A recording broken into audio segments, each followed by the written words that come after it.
I'm just gonna say, Liza, you want to give a recap? Sure. Okay, so we did a little bit of a like retroactive scene for Chara. So prior to the fight, Chara went to talk to Parsonus and everything like that, and Parsonus kind of explained how he's feeling like he's a little bit of a liability. And essentially the conversation went that Parsonus sort of broke up with Chara. We were like, yeah, Ellie, that was our reaction too. It was crazy, but anyway, Chara did admit that during kind of everything when Parsonus was dying, that she reached out to gods, devils, anyone who was listening, aka Parsonus's dad. That did in fact go through, although Chara did not get a message back. So it was a really Parsonus is just all over the place. But basically all that conversation led to Parsonus being like, I think you should, go do your thing. I'm gonna stay here, especially now that I'm part of this council. What else? Nina and Pell went and collected Click, who's the little goblin boy who does the magical item shop. The person he was staying with, Tristan, actually is one of the few NPCs who did pass away during the fight. So Click now lives with us and Pell in the manor. We did find that the road leading north out of town where the cyst had come in at after the fight now looked like there was this permanent wound in the road, or this big chasm. But the closer you got to it, if you kick some dirt over it, it was illusory as opposed to being a real chasm. But it kind of still gave this vertigo perspective of you're looking into this deep nothingness, and you can hear whispers and things coming out of it too. At least Nina could. I don't think Nathan could. Could not. Yeah. While Nina and Nathan were inspecting that, Chara noticed Ruby going off into the woods by herself, went to go see what that was about, and promptly got shot with a poison dart. Paralyzed. It was real scary, but I was able to use message to find her, and what she witnessed in her paralyzed state was a Kenku and a shapeshifter, a pale-skinned person with white hair and blue robes, that were similar to the air cult's robes, and they're looking for something, which we kind of ascertained was the Crab of Holding because it has Wind Vein in it, their big weapon.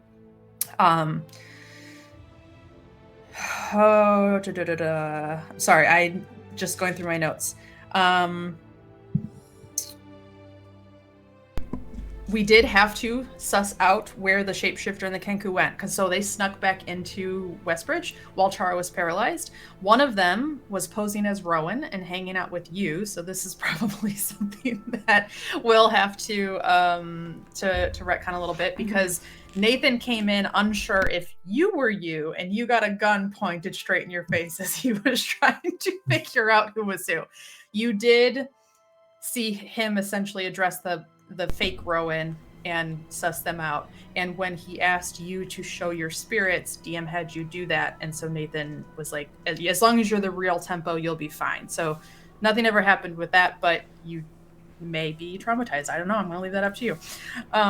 Already been shot. There may have been a pretty big thread in there, so I'm sorry. Yeah. And Nathan is very poor at apologizing for this one. Yeah. He did apologize for it later, but it was not the greatest. Yeah. Apologized in quotation marks. Okay. Let's see. Yeah, essentially, I think we did all that. Chara did eventually go and talk to the real Ruby about her being pregnant situation, and learned that Kitsune have litters. So, could be more than one baby, which leads us to the whole issue that Parsonus have and the prophecy that Nathan got from Odin about Parsonus or something like that, in which Parsonus will eventually replace his dad and kill Chara and all of their children. So that's why Parsonus is pushing Chara away. Not actually trying to break up with her. He's just real afraid. And so realizing everybody was just like starting to revert into themselves, pushing everyone away, we called a all cards on the table breakfast in the Manta Rose, and everyone went around and kind of just said what they were feeling or any secrets or news they had to share. Stuff like Nina said that she heard a new voice kind of guiding her around when we were looking for Chara. It hasn't sounded like anything she's heard before, but it is something she wants to come back to. Nathan revealed that he's dying to the group, so you all know that now in character. I think, Chara, you said you were pregnant to the whole crew, so everyone on board knows that now. Yeah. Did I miss anything, gang? I mean, there was a lot, right? Lots of drama. Yeah. Oh, we did get a lore drop. So, I woke up and found an entry from Shush with an illustration that DM might pull up, but it's about the cyst. And I think what we put together is it is actually the herald. So it is the thing that we've kind of thought were one and the same with the Elder Evil Eye, but that was the herald of the Evil Eye. And it has a crater or something that, like a lair that we can go and find that has a cleric, an old rumored cleric of the Chained One in it, Loreth the Beautiful, that might have information for us on how to stop all this shit from happening. Yeah, I think... Nathan, Chara, anything I forgot that you guys did specifically? Hell has the knife now, but that's about it. I think it's the only real. Yeah. That Talon. she stole from you, or? No, I gave it to her.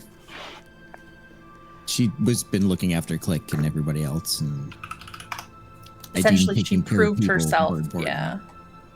She proved herself in that fight. It was a rough session for Chara. Sounds like it. Yeah. Broken up with, paralyzed, found out she's gonna die, gonna have more than one kid, potentially at the same time. Okay. Very good. Good. Okay. So, coming back,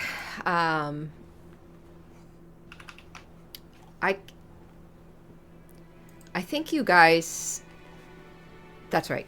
You did the early breakfast, and you guys kind of talked out where you were going next. Let me go ahead and just throw you onto Westbridge at least. Yeah, sorry I didn't get my notes up. Yeah. What did you say? And I'm sorry I didn't get my notes updated ahead of time. You're totally fine. No, that was great. That was perfect. Are you supposed to see the numbers on this map? Huh? Numbers on this map? Yeah. Are we supposed to see them? I don't know. I mean, I don't think it gives anything away. I just... They probably should have been on the GM. Okay. No worries. But I don't think it really matters. These are shop locations or event locations? They're locations. I've got the breakdown of what goes where.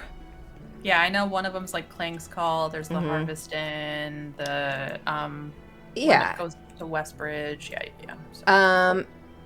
So, I mean, if you're curious, yeah. Number 1, that is the Hammer and Nail. So that's where Tristan and Click's Emporium is. Number 2, that's the Happy Halfling Inn. That's Gulliver's Inn, the Hunter's Lodge type thing. Number 3 is the Harvest Inn. That's the one run by Haravan that you all fought the paintings, essentially. Number 4 is it's connected to the Harvest Inn. It's a Dairy's Tavern and Eatery. It's just an eatery. Anyways. Number 5 is the Clang's Call. That's where Kippen and Esme reside. Number 6 is back where Winnie's is, or was. And the other entrance to the below area. The underground tunnels. Number 7? Oh, that's Westbridge Brewers, which I don't think any of you have gone to. And then 8, which you all have been to, the Wemmick comes to Westbridge. The Brewers and the Wemmick and the Happy Halfling Inn all did catch fire. But you all did help manage to put those out. So they're going to start rebuilding again. But let me turn that down just a little. Okay. You all have having just finished breakfast, having gotten things off your shoulders, the majority of the rest of the people have left. Oh my god, why can I not remember people's names? Jalester has already stepped away with plans to gather his notes and start making a place for himself here. And the rest of the Manta Rose crew would have gotten up and left. Enoff would have probably grabbed a couple things, started grabbing a few items off the buffet table and just cleaning things up a bit around you very softly, not being intrusive by any means. But you all are left at the table. What would you like to do? Anything in particular? Anything anyone else needs to discuss? Well, I think we know where we're going next. Mm-hmm. So, any ideas or details on how we want to approach that? So we all know where we're going, but so just so I'm thinking the same thing. Well, we are planning on heading to visit the air cult to deal with them next. Okay. I'm not sure about any of that, really, because that was the giant, right, that we fought?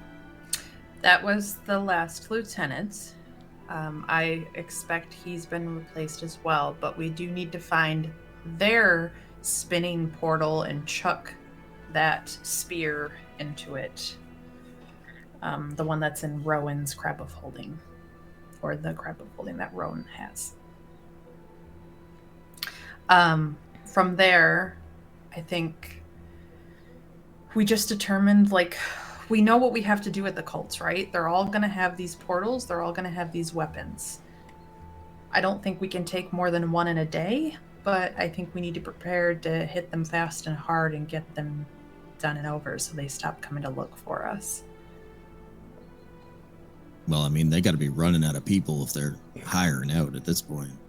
Yeah.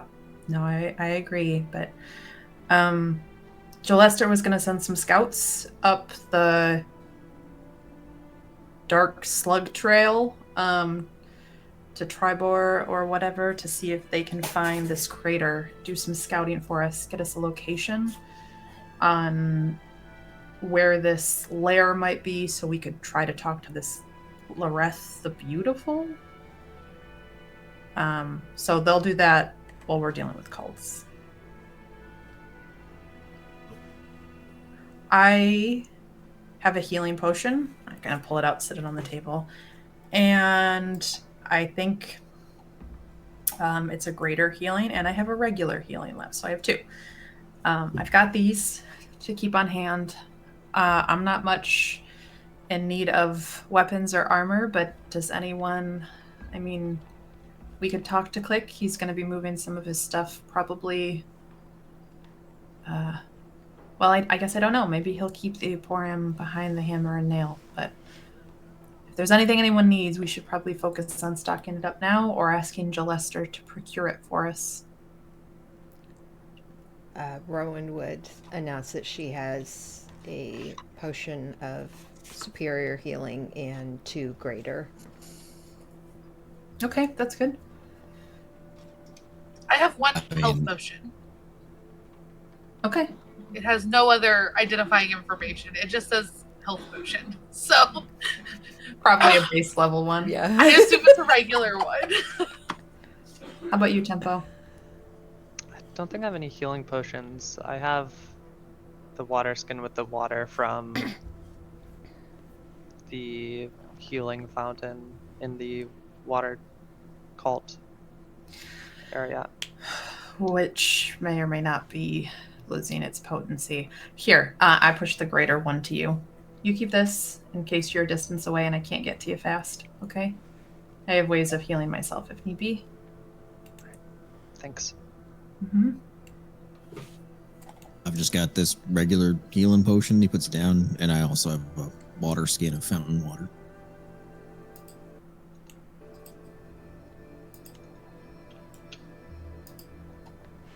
Okay. Chara, you good with the singular potion of healing? You want a second? I think I'm good with the singular. Okay. So, All right. I guess my main suggestion would be everyone, and he looks at Rowan, except for you, I guess, looking for protection upgrades, armor specifically. I don't think anybody can really replace your god armor, so not you, Rowan. That's true. But I have this fancy new cloak now. Char will like spin a little. Yeah. Yeah. It'll obfuscate your figure, I give you that. What does obfuscate mean? It'll make your thin frame or big frame look different, like it's flowy, it hides it, like obfuscating Okay. just to like vaguely change its shape or That's a big word for Nathan. I've been reading a lot lately.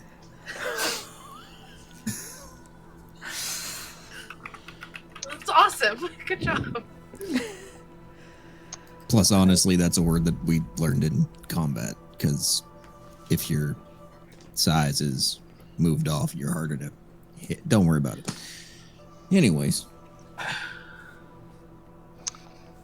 This armor I have is something of an inheritance. okay. Fair enough. Would you be opposed to it being upgraded if that opportunity presented itself? If there were an upgrade, but Modifications as opposed to a completely new set. it could be all right. I just want to make sure you're all more protected. That's all. Yeah, it's mainly this. Kinda And I'll care. kind of pull aside the cloak, and you see this studded leather armor. Don't think I'm gonna find too much better. Makes my step lighter. Well, I'm sure there's magical versions of armor out there somewhere. Or in the effect of Chara's very fancy new cloak, it doesn't have to be armor. It just has to be an enchanted cloak that makes you harder to hit. That would be welcome. Okay. Well, maybe Click will have something. So I say we go maybe touch base with him and Pell. We should probably talk to Gulliver before we head out as well. Chara, do you want to hit up Marigold over at Yala's and see if they have anything helpful or need anything? Yeah, I guess I should do my godly duties. Okay. I'll go find Maybe Pell. we could hit up Gillester, I guess, and yeah. see what the Black Tower is confiscated over their hundreds of years. Yeah, this is true. Ooh, thrifting. I love a good thrifting. All right, let's start there. That seems like the best place while the town is rebuilding. So, All right. Go team. we go to find Gillester. Okay. You don't have to go far. You wind up finding him doing a long, slow pace back and forth in the middle of the mansion, just corridor. And you see him speaking into a stone. And Ooh, can I eavesdrop before we get too close? Sure. Yeah. Roll stealth. Can I roll stealth for a different reason? Sure. I can also. He's new. I have a new. new feat. So basically, if I can see a creature's mouth moving and speaking in a language I can understand, I can interpret it by reading its lips. You took observant. I sure did. Hell Okay. yeah. But Go also ahead. roast stealth for funsies. Yeah. That's a 12. A 12? Okay. And just for funsies, roll me. Well, no. Well, yeah, because this is beyond passive. You're actually actively. Go ahead and roll me a perception. Okay. Because just to see if he's. That's a 16. Okay, that's not bad. That's not bad. He's A natural 3 plus 13, though? Yeah. It was mostly to see, because he was kind of walking with it like this at his mouth to see how often Oh, he I would see. kind of turn his head and speak so that you can read his lips. So when you initially see him, you see him kind of just pacing slowly, talking, scratches his head at one point, comes back up holding it as he's just kind of looking down and talking, listening. And you see his lips move at one point, and you hear or see him saying, "The quicker you can get here, the better. I don't have that information. No, I'll have rooms for you, for sure. If you can stand not to bring that, that would be great."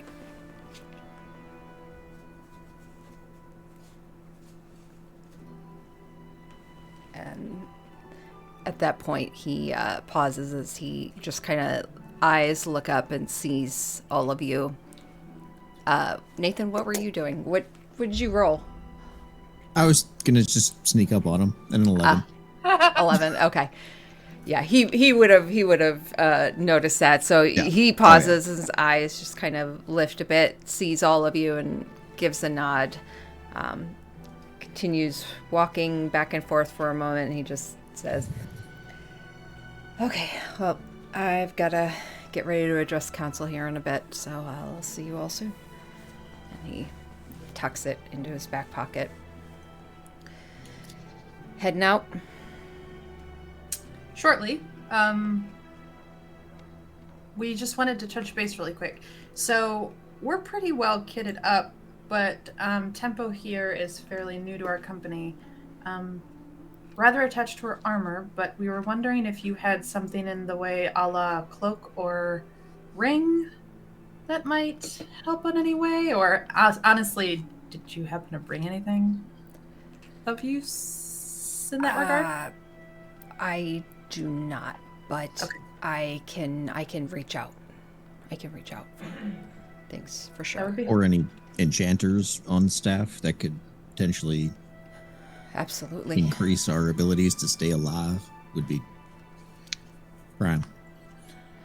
Yes, just let me know what kind of enchantments, protections you're looking for, and even if the ones in Waterdeep are busy, I have contacts all over. I can, I'm sure we can procure that. Tempo, you have thoughts? Just want something on something you're already wearing, or do you want a new item?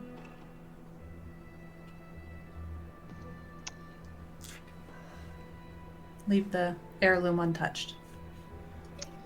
Yeah, something on top, some kind of accessory maybe. Anything to make me harder to hit would be nice. Okay. Any kind of accessory? You have a preference? You A ring would work. ring? Cloak. Okay. Yeah, that's great. That's great. I'll look into that. You see him kind of making a mental note. Thank you. Great. Absolutely. Anything else you all need? How many diamonds do you have exactly? On me? Just in general. Yeah. I don't have any on me. I'm not really a magic user, but I'm sure diamonds are something I can procure as well. Just like a few. Uh, That would be great. okay. Any Just in specific case. value? Yeah. Yeah. So okay, I have one diamond, but it's a big one. It's a big one. And I like it. I don't really want to use the whole thing. So I'm willing to trade it for 4 or 5 diamonds of roughly 1,000 gold pieces. Okay. How big of a diamond are you talking? I mean, I believe it's worth about 5,000 gold pieces. Okay. Yeah, you pull it out and It's just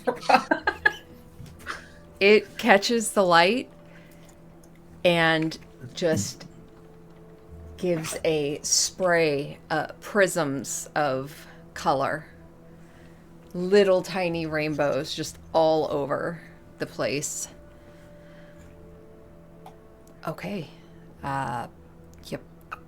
I can probably find some to replace that. Smaller ones, sure. 4 to 5? Yeah. Okay.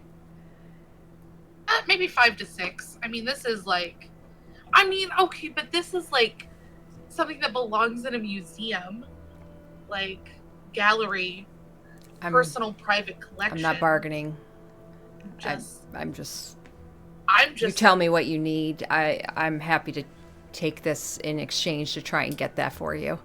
Somewhere between 4 and 6. 4 to 6? Okay. What number would you kill me if I was not able to get it? 4 to 6. That's Okay. the number. That's great. That's great. All There's right. not another secret number. 4 to 6. If you bring back 3, she will kill you. 4, Okay, that's- you'll just be in thank her you. bad graces for, yeah. Oh, yeah. Mainly because I feel like you could cut this one into 5 or 6 smaller diamonds. Chara, are you, like, thinking that we're going to go down that many times, or is this just a worst-case scenario? This is a worst case scenario. Also, he kind of like turns to you and lowers his voice and kind of pushes you back a little bit. Is this the diamond you came here from another realm with? No. Did I? No. Above table, didn't you come here with a big ass gem? That's different from this? Wait a second. Rewind. A whole hell of a lot. Above table, what the fuck are y'all talking about? Chara joined us. You had a fake queen, not the fake queen's gem. It was different. You just came into this realm with a big ass gem that you were hiding. I don't know. It came out with characters, I think, eventually, but I think we still don't know why you have this big ass gem. Yeah, is this a diamond you started the campaign with? Or Hang did on. you pick this up in some place? I am not entirely sure now that you're asking me this question. I have no recollection of this at all. Do you remember where you got this diamond from? Nope. This is not loot. I think this is the gem that Chara started this campaign with. It was for this moment. I mean, Yeah. Which is fine. Yeah. It's a sick backstory. Start with 5,000 gold. Like, Because there was always like above the table suspicion. Obviously, our characters didn't know of us being like, "Did you steal that from the fake queen? Is that the gatekeeper gem?" But we determined it is not the gatekeeper gem. It's But just it's something big-ass else. fucking diamond. Yeah.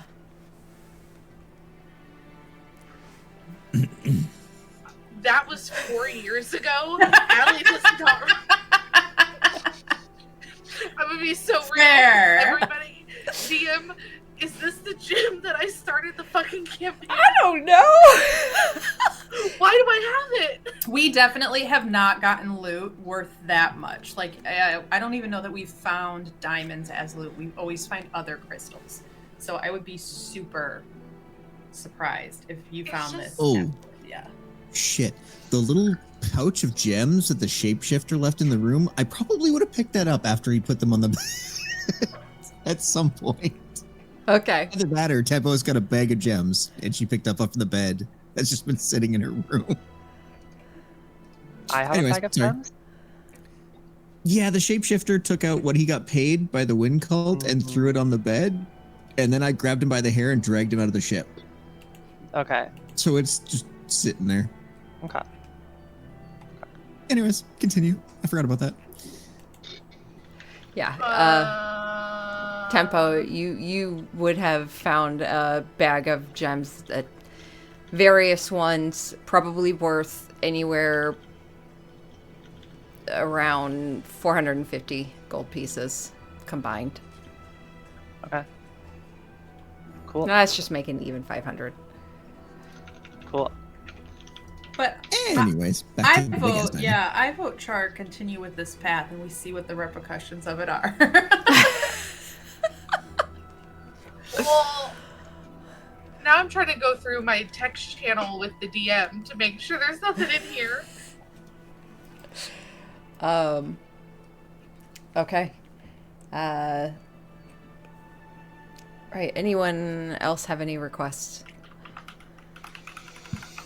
So I'm just checking with you because, you know, other realm diamond probably could get a lot more for what it's worth. Just saying. Plus, you're pretty persuasive. I would maybe hang on to that rather than trade it. Okay, Char's gonna put it back in her pocket and go, yeah, I need 4 to 6 diamonds, period. And we will just pay for those. Yeah, we'll pay for those. With labor. With love. We'll pay for those with love. And prayers and thoughts and, you know, saving the universe. Labor. So, Yeah. He kind of chuckles a bit and just, I will find what I can and get that for you. Hopefully at the absolute cheapest prices I can procure for you. As I said, we are wanting to get you outfitted to do the best that you can. So we'll... now I'm I sure the feel the Black Tower need. is confiscated at least a few. What'd you say? Oh, I'm sure the Black Tower or the guards in Waterdeep have confiscated a few. Yeah, oh, that's neither here nor there. I wouldn't know about that. But yes, probably.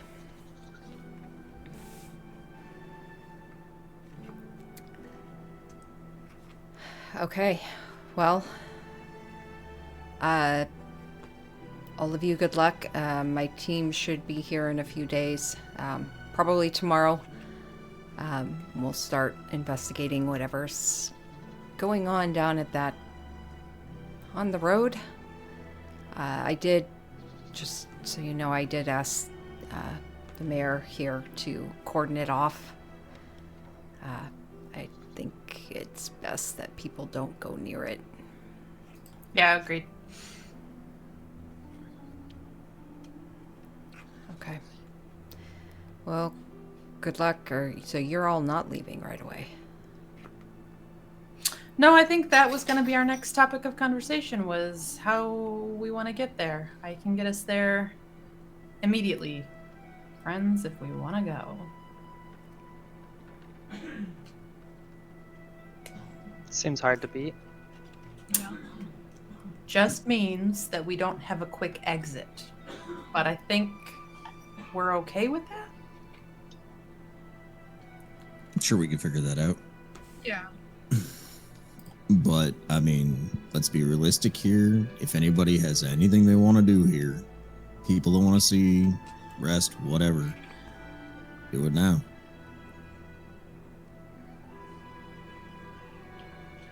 I do want to check on Marigold. Marigold. All right. Jalester would go ahead and head off. He would head out of the mansion and down into the town. I also feel the need, now that we've unearthed that I have no fucking clue about this rock, just to see if it's like magical or if it's just a diamond or if there's anything special about this diamond. It's gonna bug me. Yeah. Turn into a dragon egg. Let's see. Okay. And how do you want to find that out? Man, my first instinct is to sniff it, give it like a big old whiff to Mhm. see if it smells interesting, and then look at it, and maybe like knock on it, shake it, like physically inspect it. Yeah. You do all of the above, and it smells like a rock that has been in your satchel for a while. It feels very smooth. It is not the type of diamond that you would have on display somewhere. Unless you specifically had it there with light beams coming through to scatter it. There are multiple sections within it that almost look like cracks or planes within it that intersect and cross, which is what scatters the light further. So it is by no means what one would consider a perfect diamond. However, it's pretty. And What happens if I cast color spray into the diamond? Just the diamond. Well, I would have to look and see what that spell is. It's mainly a light spell. A dazzling array of flashing colored lights springs from your hand.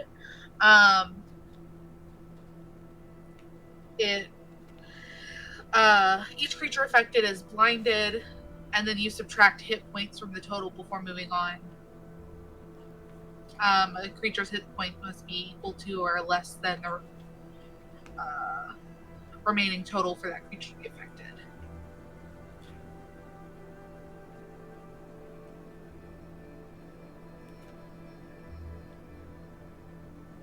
Okay. So you shoot it through the diamond. Uh, do you do it away from your party? No, You I only do it at shoot it first through. level. I don't And expect it to actually hurt anybody. yeah, so you shoot it through. I'll go ahead and roll your 60-10.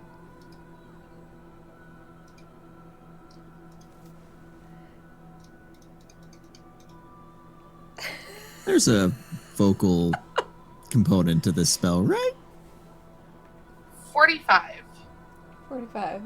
Anyone's hit I'm points pretty sure. at 45. Yeah, there is. Okay, you probably say something, and Nathan turns around and goes, "What'd you say?" And then just screamed like, "Ah, my eyes!"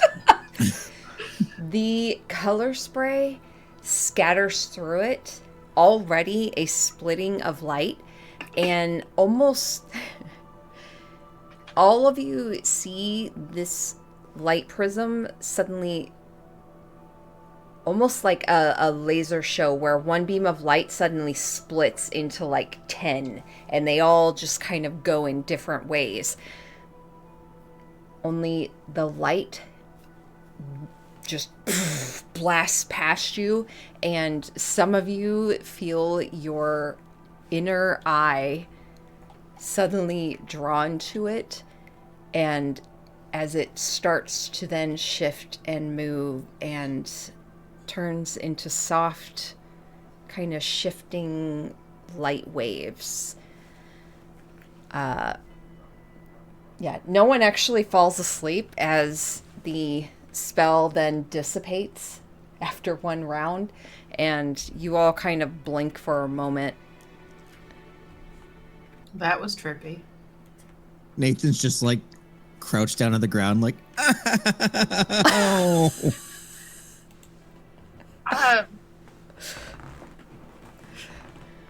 Okay, I don't know what this thing does. It does things, but Tempo,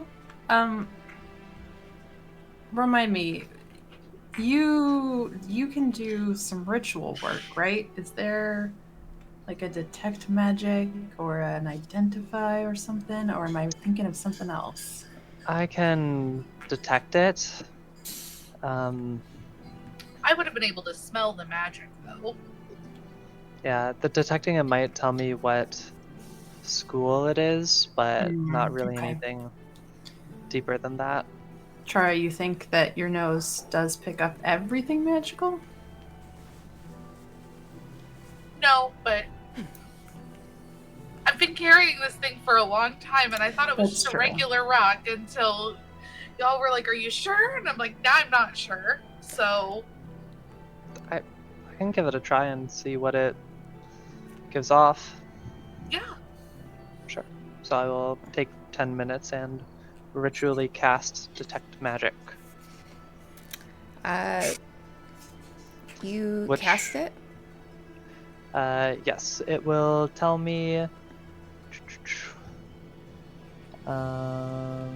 Gosh. I can see a faint aura around any visible creature or object that bears magic. If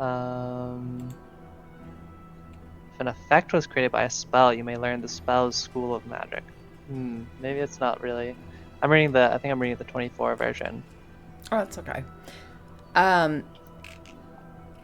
Spending some time looking over this diamond, you still see faint, almost like firefly lights from her spell still slowly dissipating within it. No longer spreading outward, but just slowly, as if it absorbed it and is slowly just absorbing it further within to itself.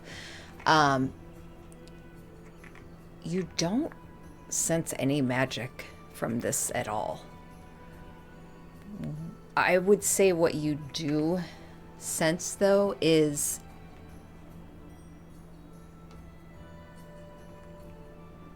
something otherworldly. Not from this realm. It does not have the feel of something necessarily material. The outside of it feels it does. The inside, it just gives you a sense that this is not from this plane.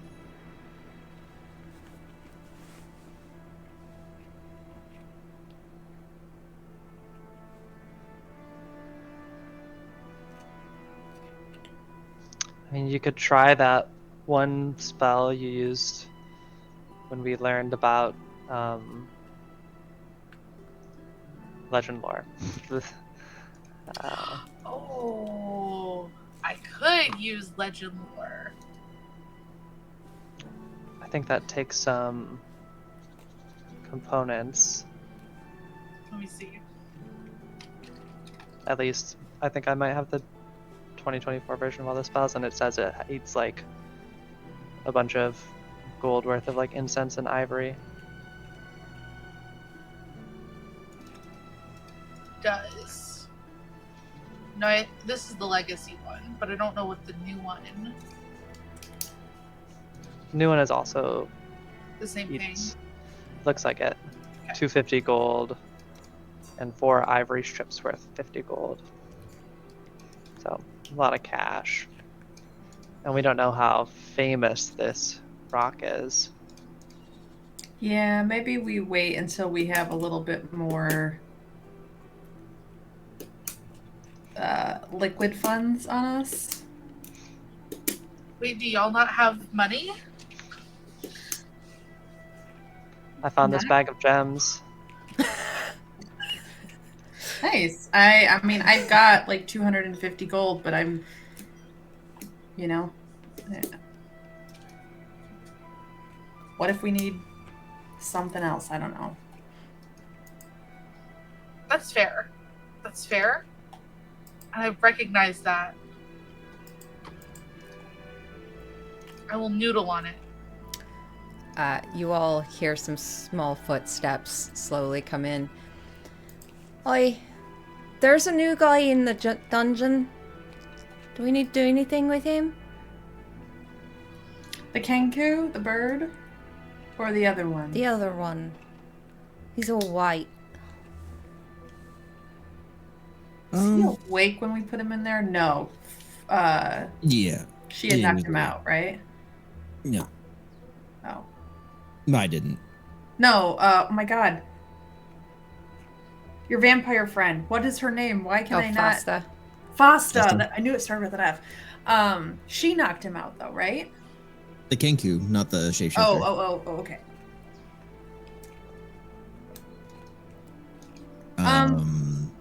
Give them some food, I guess, or give them some food, Okay. please. But they should If they stay in there, right? yes. All right. And if they suddenly look like somebody else, Pell, like click. She pulls out Yep. Talon. Because Gives it a swirl. they can change their shape, so they will try to manipulate you and make you think that they are someone you love to let them out. Okay? It's not real. Got it.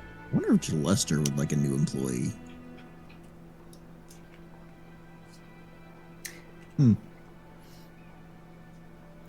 Sorry, Maybe just thinking out loud. we'll offer that to him. He can handle it. I'm gonna go touch base with Gulliver, let him know what we're all thinking. You guys can figure out what you're doing with the diamond. And I'll meet you back here. There's a diamond.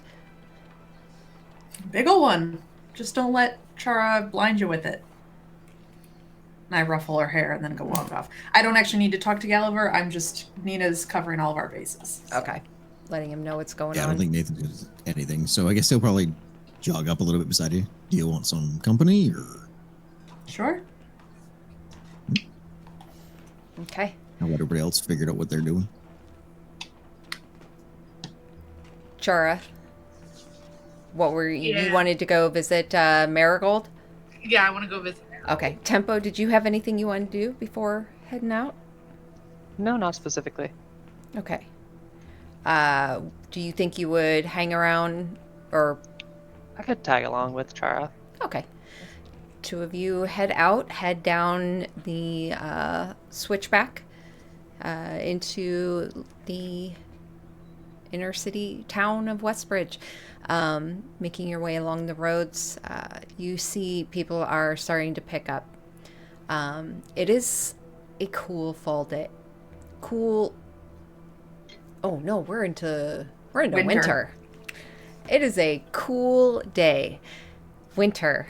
However, oh my god, I haven't done the calendar in a while. I just realized that. I'll have to work on that. Next week when we're all together, it'll just be all of us like updating the shit for real. Yeah. But what's funny is Westbridge, before this nightmare of the Chained One came here, Westbridge was still in harvest mode. They still had grandiose vegetables and oh no, I have crops. Lots of crops that were sprouting up everywhere still, fully producing. And after, I think this is 2 days after now, you've noticed that the cold air has started to take over, started to infiltrate a bit more. And you see the trees starting to make the change rather quickly, going through a very short fall section into winter as you see the overhead clouds, gray, just sweeping through. And this is the first time you really felt a chill in this quaint village town. As you all head to the new chapel, the Temple de Yala. And it looks very intact, if not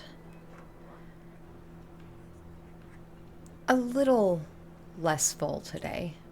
However, there are still people milling about within. You see extra baskets of crops and goods that have been left here. And for anyone affected by what happened to come take. Everyone is free to share and to partake. And it's pretty quiet in there, but you do see Marigold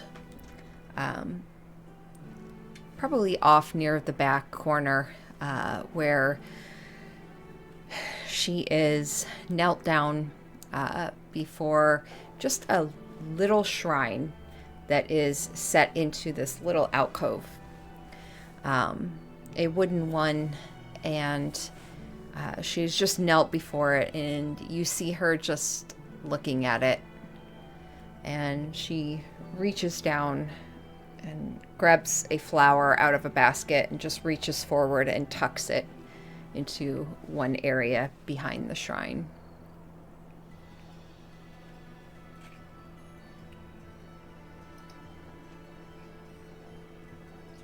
Chara would approach and kind of sit next to Marigold and just how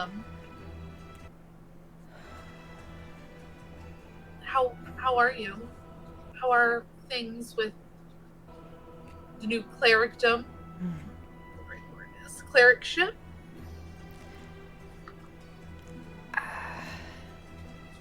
would have thought an old woman like me in my late age would be suddenly someone gifted with divine powers. I am truly blessed. The people of Westbridge need someone like you right now. I mean, They need you too. well, You're our voice. You're our high priestess.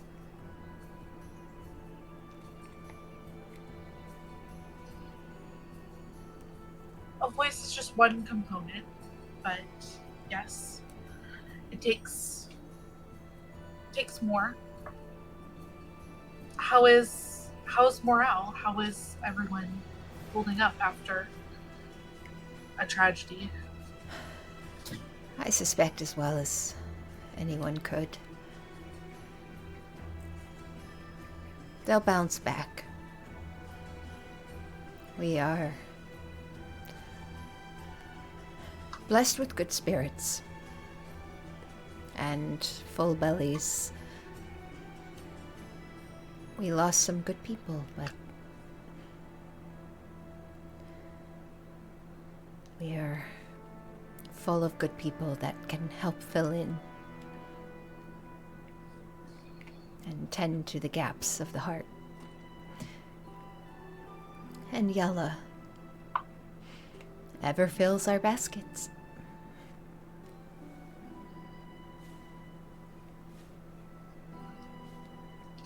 That she does. Do you, before I go, is there anything that I can do for you or the congregation?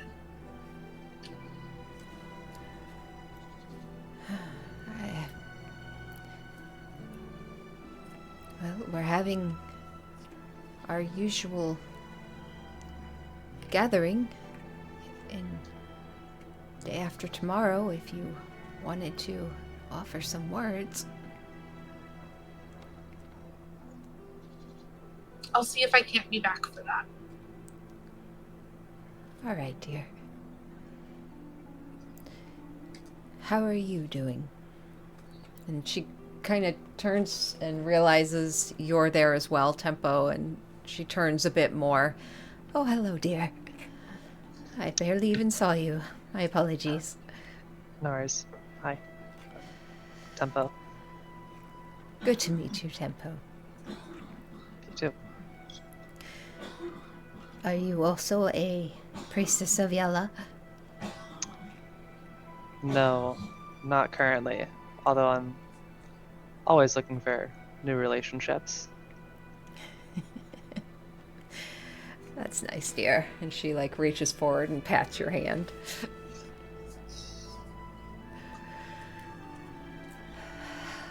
Well, is there anything you need that we can provide? It's just good to know that spirits are high and the Yala will continue to provide for this group and those beyond it. Yalla will protect you. I'm sure of it.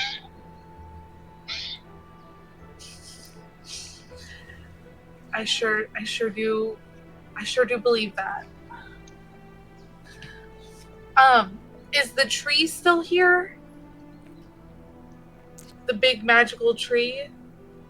DM, not Marigold. Which magical tree? The big tree. Am I mixing things up? Wasn't there a big tree sculpture thing behind the main altar space?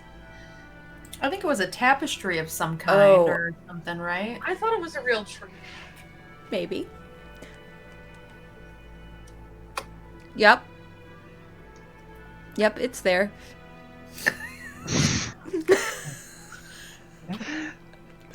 It's, it's a thing of wonder. Carved from wood behind the main altar, and its roots almost kind of go up and over the end of this platform.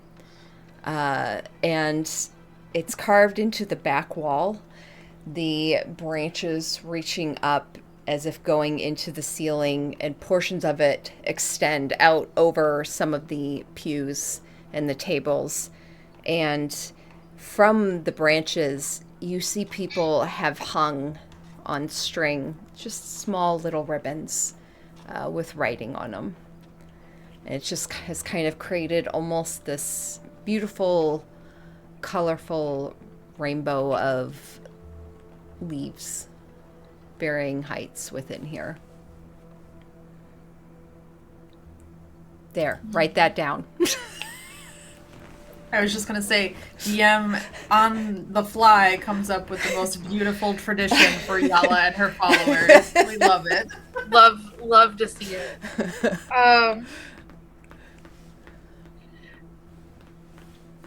This place needs a little bit more magic, I think. I don't know what kind of magic, but we'll figure something out. I'm sure you will. Right, let's do the thing. Let's try the thing. I know that everybody says Yala, and this is internal monologue for a second. I know everybody says Chara is Yala, but like Chara does not believe that fully. So like, what happens if Chara tries to reach out to Yala in this temple? She'll walk over to the little altar. She'll take her to her stance and she'll go to pray to Yala. Okay. What do you say? What do I say? I don't know who you are, but I know you're out there, and you've been protecting this town for a while now. Don't give up on them yet.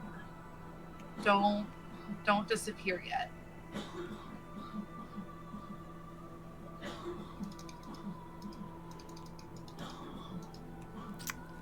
Roll me a straight charisma check. A straight charisma check. Ugh. Why?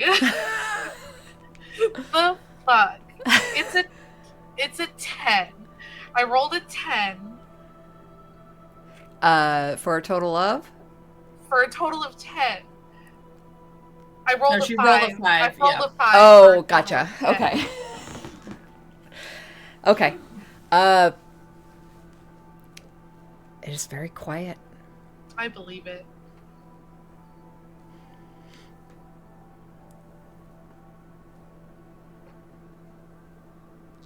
Anything else you wish to do in this temple of your own making?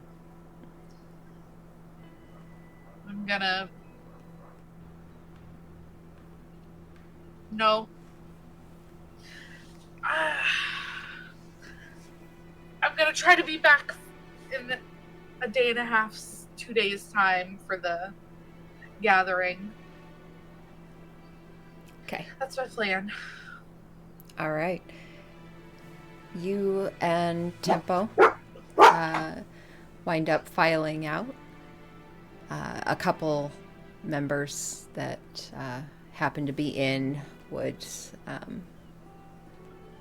come over and want to just impart a few words to you.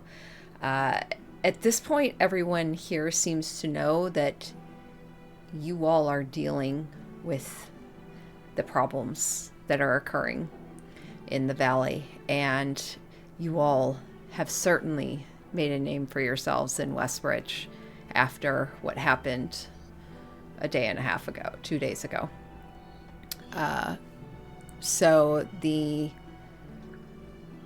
town members, anywhere you go, quite a few of them would walk up to you and just arm on your shoulder, give it, thank you. Thank you so much for what you did.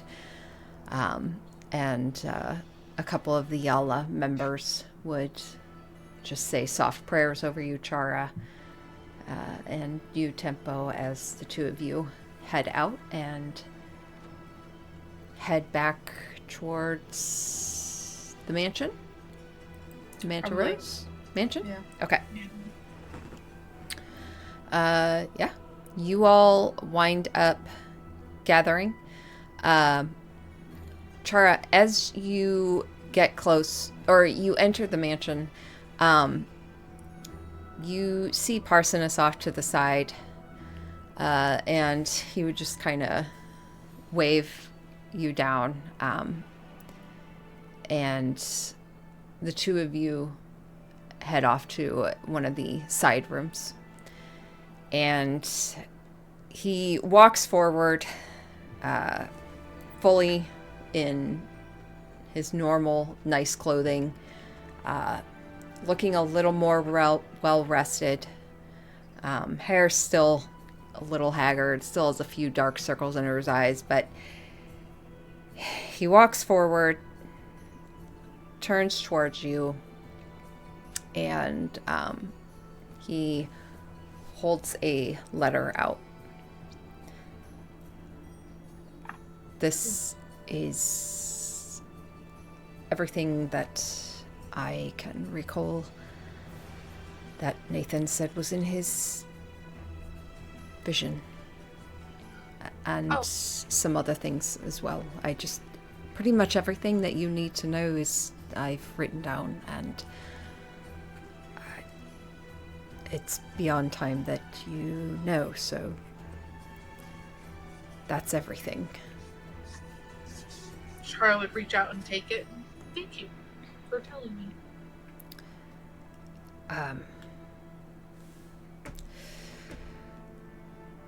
I am truly sorry.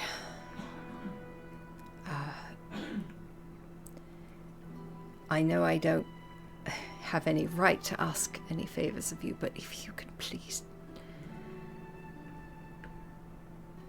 just try and refrain from calling out to any more demons or devils or anyone. This is not me correcting you.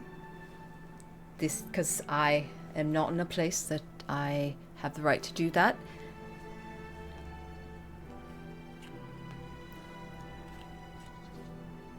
Every time I don the crown, myself or one of my brothers, it pings. And I've already donned it twice since being with this group, and that means he has a good idea of where I've been. Anyone that calls out for him, that also pings him, and it just scares me that he knows anything about you, and I just want you to be careful.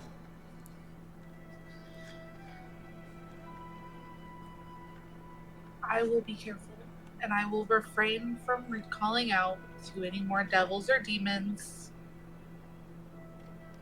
If you would do me the honor of refraining from dying again, it'd be great. I will do my best. Though I doubt there's going to be much of it, now that I'm a ferryman.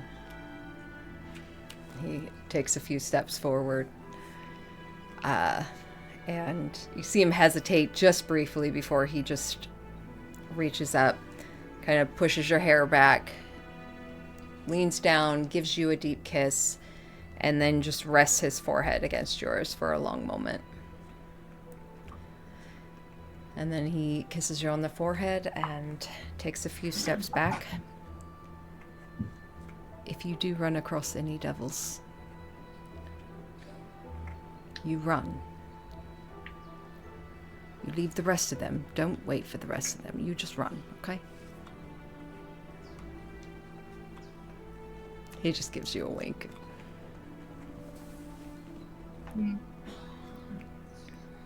No promises. We'll see. All right, get out of here before I get teary-eyed. And he turns and marches off.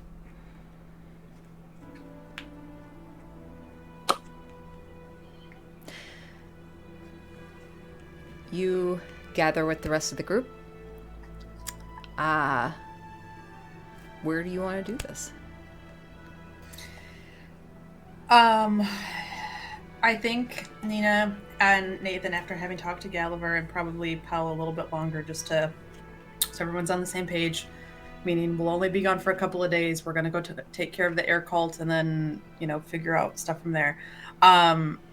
Nina's just kind of waiting in the foyer and goes, I think we can do this fast. I'm going to have to hold on to that spear for a minute. It's the only way we're going to land there safely. Previously I needed like a circle. Now I need something that anchors us to that point. Otherwise it could go a little awry, and I don't want us to do that. But my question... That makes sense. My question is, how close, or rather, how far down do we want to go? Do we want to end up directly in a Reese's chamber? Do we want to be on the outside of the temple and fight our way in, kind of like we did last time, just to clear things out, make sure no one's behind us? I just need our landing point, and then I can get us there.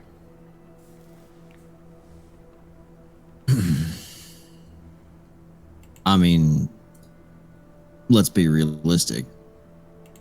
If we were to start in the main chamber, we would be at full go with probably their strongest. Right. And then work our way down would probably be better than start with the weak and work our way up till we're tired. I agree. And plus, we'd surprise the shit out of them. Right. And if we do it like we did in the water cults, working our way back up, we might be able to convince some of the cultists to reconsider. Yeah. That was definitely something that was big on Char's list, so I'm up for that. So, if everyone's in agreement, we can head straight to Arisi's throne room. There's still going to be an area that we have to go down, because I don't believe we've ever actually seen the air portal or the fane, the node beneath the air cult. We never went that far. So we'll still be in the upper temple, but at least it'll maybe bypass some folks. Correct me if I'm wrong, DM. We've never made it into the air node, right? I don't think so. Okay.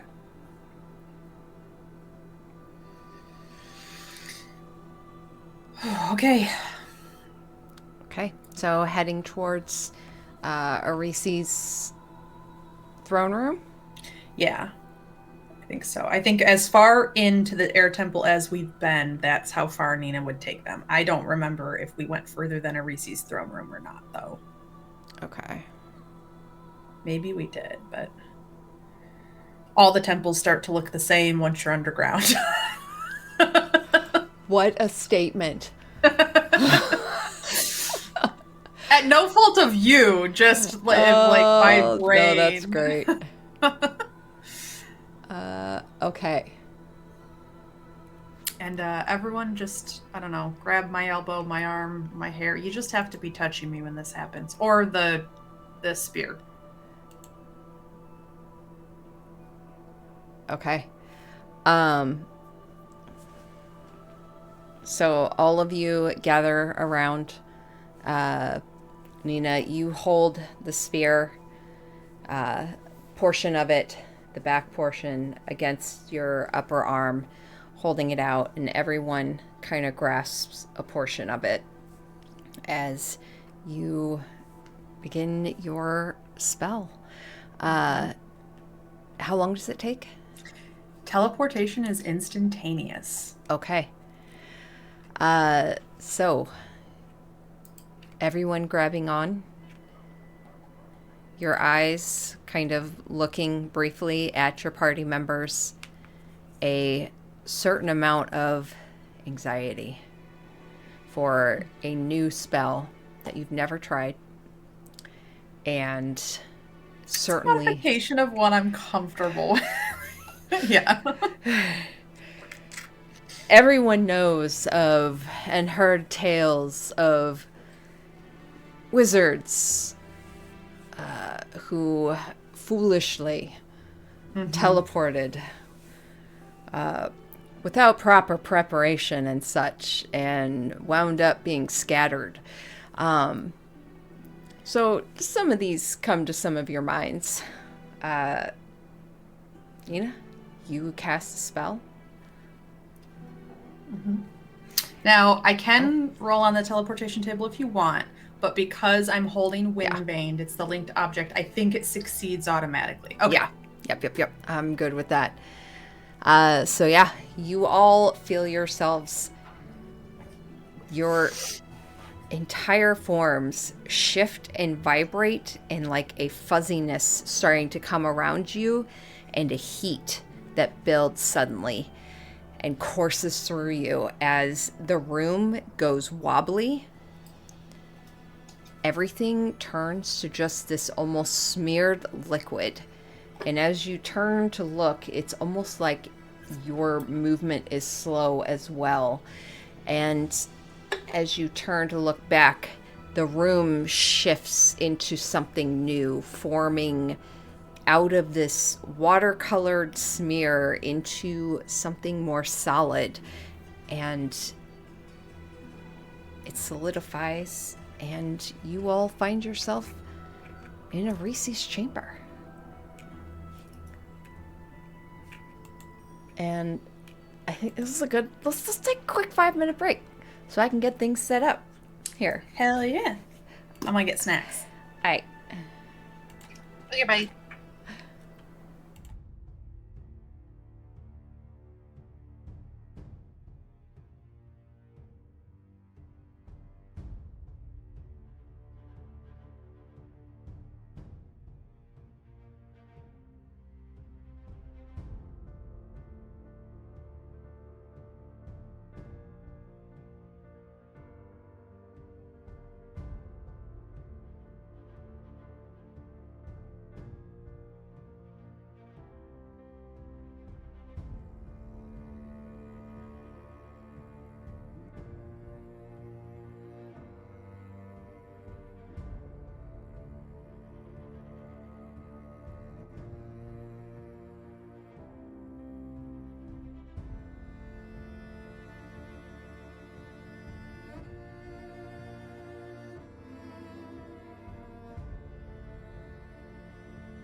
So,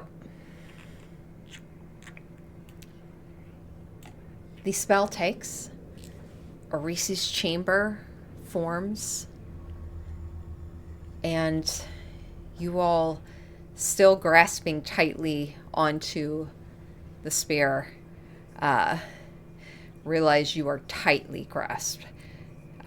Let go. Looking around this chamber with curtains along the length of it, you immediately know you are not alone in the room. And looking around, you see two individuals behind you along the wall. And you hear a voice on the opposite end of the room.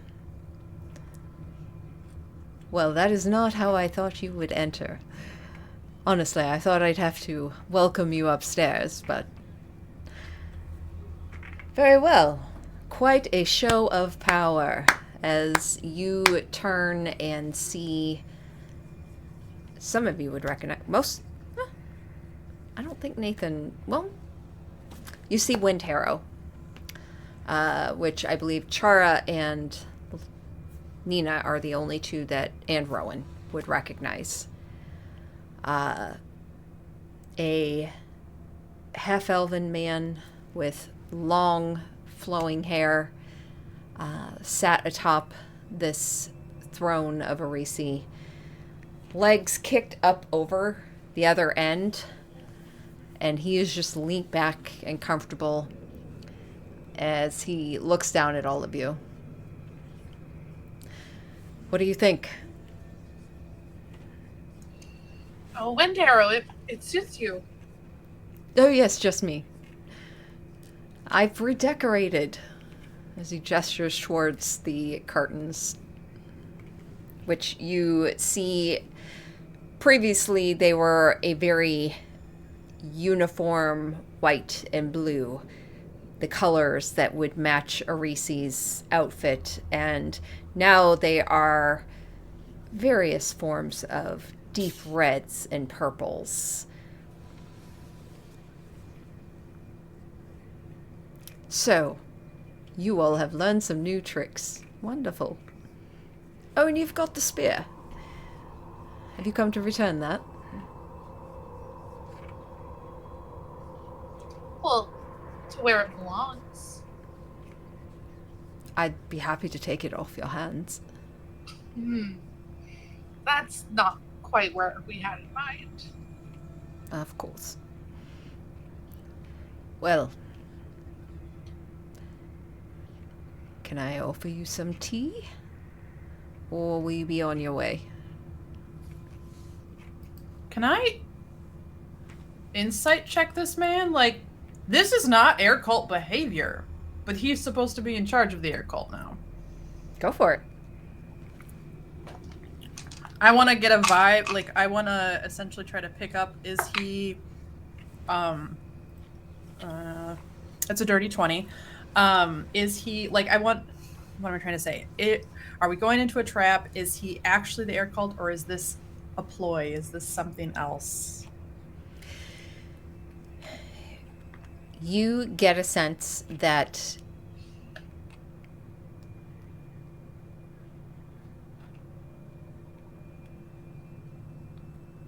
he knows how powerful you all are.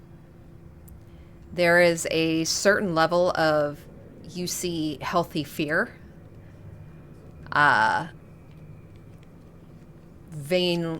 Vaguely hidden behind the suave, sat back, couldn't care less posture he is protruding or putting forth. The soldiers behind him shift a bit, and you see his eyes shift towards them, and he just holds his hand up and waves them off. Gives like a slight shake of his head, and you gather he's not here to fight you. Okay, that was really my thing. Okay. He wants to live and, yeah, Mm-hmm. and be the leader of this air cult. Okay. So Nina kind of twirls the spear, then, stands it upright in her hand. Mm-hmm. So what's the play here? You want us to go down there, seal up the portal so that your, what are they called? Elemental princes don't come out? And then you just stay here and lordling over. I really never had any grandiose ideas like Arisi did. She wanted to... I think that crazy bitch wanted to actually take over Yancy Bin's position. I think she thought she could, and, I tried to tell her, but she wasn't going to listen to me. I just want... If you want to close them, close them. I don't want anything to do with that. I certainly would like to continue drawing power from it. So if you could, not close it, that would be great. I would greatly appreciate that.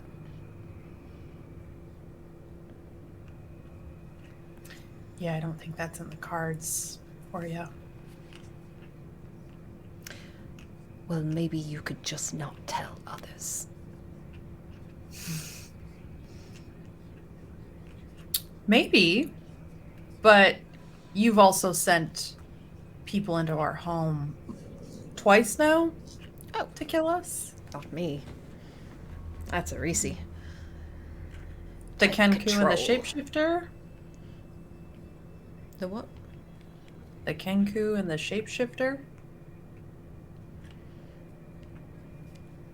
Okay, you've got me. I did send them. Mm-hmm, mm-hmm. Well, look, you've got the spear. That's the one thing holding me back from being able to take charge of the cult as a whole. They weren't sent there to kill you. They were just sent to, take it, bring it back. I looked at Chara. Did you feel like they weren't sent there to kill you? Feel like they were willing to kill me. Hard to find good help.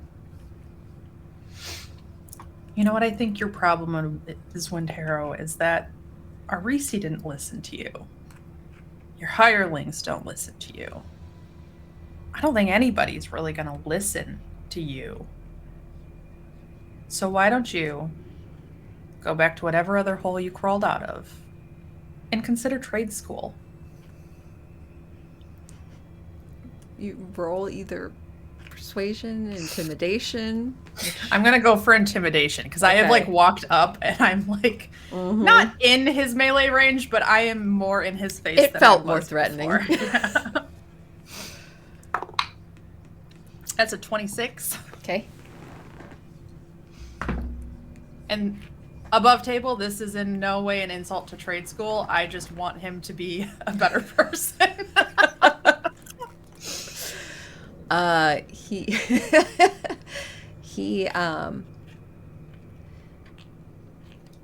You see him lean just a little bit further back in the chair, like as you kind of slowly come forward.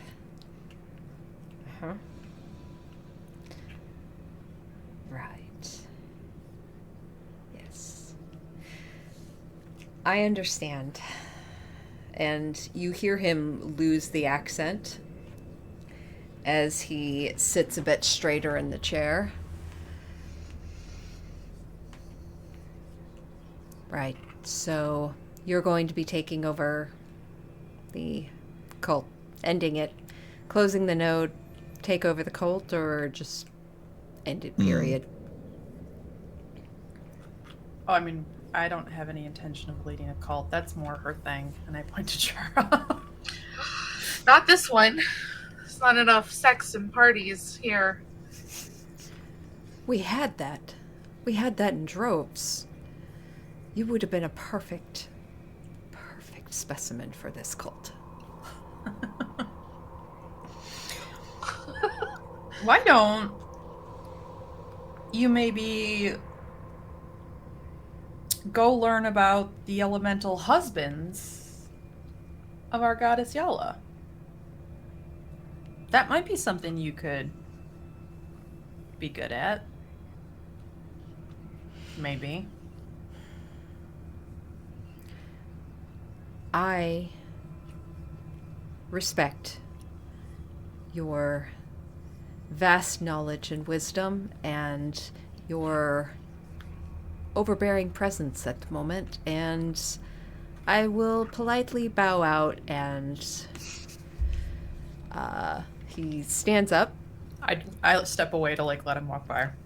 He slowly walks down the steps, a little bit of weight to his steps now, disappointment. His eyes kind of briefly look towards the spear in your hand. And he starts to walk forward. And he swings and turns on his foot and looks at you. Are you absolutely sure no deals can be made? Nothing? Last chance. No. Okay. All right. But I appreciate the hustle.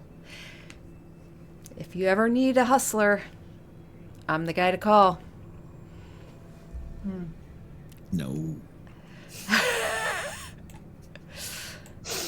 And he pushes his long hair behind him as he starts to head to the left, but then changes his mind, heads past you, Chara, and just kind of gives you a leering look and a smile and a wink as he passes by, looks at the two Howling Hatred, the Initiate and the Hurricane, and he just says, "Time to go, boys. Or stay. I'm not in charge of you anymore." And as he realizes he gets to the stairs untouched, you see him suddenly turn into a terrified little squealy rat, and he darts, runs down the stairs, and you just hear his retreating footsteps. Try not to piss yourself on the way out. All right. Boys, you leaving or staying? They both look at each other, and they start to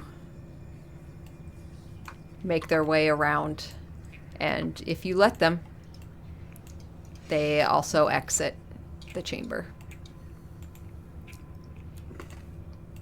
I don't think I need to kill them if they're not being aggressive. Are we supposed to see this on the map? Oh gosh, guys. You are still painting a good visual picture. You were doing great, yeah. Oh my god, it's been so long since we've been on this map. Oh, goodness. Oh,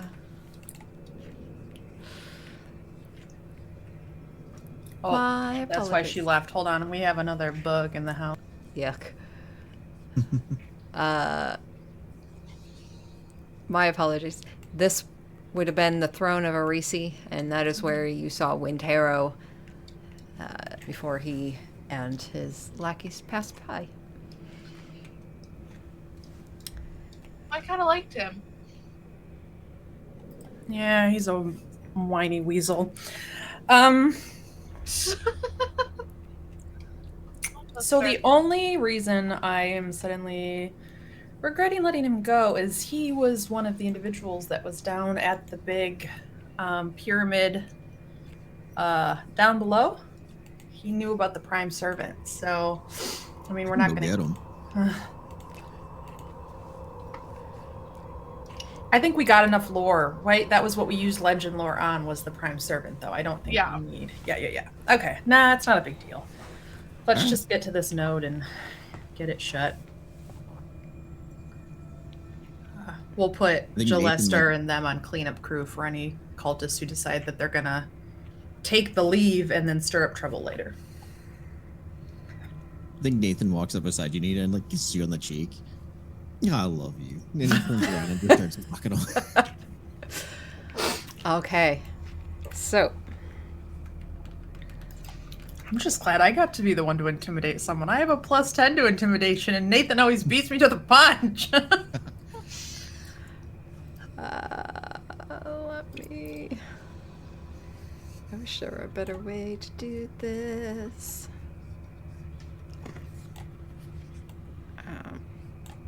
There. And, okay. So, you all head downstairs, and you see multiple people in the room down below. Multiple howling hatred. The two that exited are at the bottom of the steps, and they look to the others, and one of them just waves them to the side. And they all start to just kind of move to the side.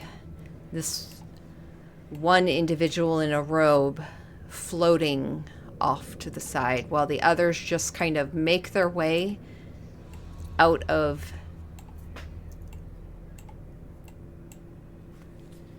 your way as they watch curiously. So here's the thing, I kind of whispered you guys as we walk down the stairs.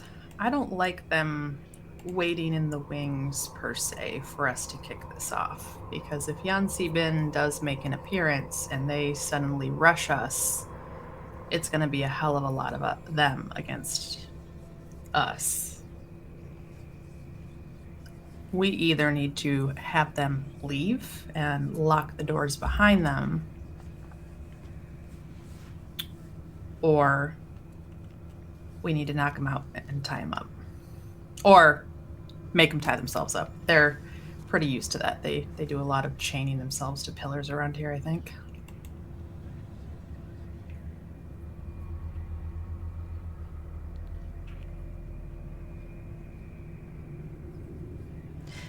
Rowan That sounds like a plan to me. I point to the ones that were upstairs, using Wind Vein to do so.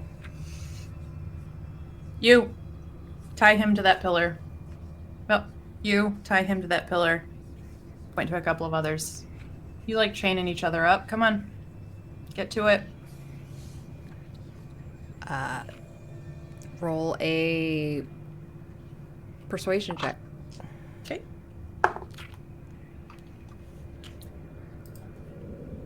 It's a dirty 20. Okay. The individual in armor moves around, looks at the rest of them, and starts kind of pointing one to the other. And they start filing over towards the columns. Some of them looking... You notice a couple of the... what look like initiates in very old, beaten armor. As they start to move towards the column, they're probably the ones the most hesitant. Sure. And you see one of them probably stutters his feet a bit and doesn't move at first. And you see him kind of start to breathe heavily before... Wait. Yeah, go ahead. Yeah, go ahead. She won't, as soon as she sees that, she'll be like, you, and I'll point out the initiates here. Point in front of me. Order them forward. All of the initiates? Yep. Okay. The Hurricane, this individual that was upstairs with you originally, and seeing this one initiate that seemed terrified to go back towards the column, and was walking up towards him to shove him towards it, pauses at your voice, and then hearing you call him over, you see him grimace a bit before he steps to the side, and the individual kind of with a careful look at his, basically, officer, sneaks by and then quickly walks over as the others hesitantly look at each other before they also walk over and stand before you at the bottom of the stairs. Yeah. I get the feeling that the four of you aren't really interested in whatever the cult was selling anymore. Does that seem accurate? The one that seemed terrified before looks, eyes darting towards the other individuals in the room. Don't worry about them. They're not going to hurt you. And if they do, we'll hurt them, so... His eyes catch on the spear in your hand, and they widen briefly. And he turns and looks at the one next to him, whose eyes also widen and turn back and just lean up. That's a spear. That's a Reese's spear. And you kind of hear them whispering amongst themselves. And the one that was terrified, you see him look up at you briefly again before he takes off the helm. And he tosses it to the side. My friend Chara here has some people you might be interested in meeting. If you're looking for a life where you won't be chained to pillars or starved of anything but air, or just generally treated like a mouse. Chara? They are enraptured. As they all the others slowly take off their helmets. Some of them unbuckle their armor and just kind of let it fall off. I don't know.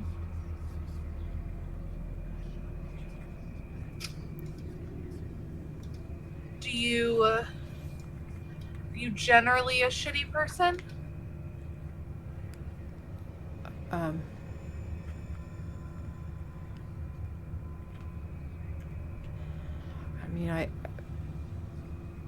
One time I stole my dad's expensive bottles of wine, and me and the boys, we went over to this girl that he was hustling with. It was kind of a show of power, but we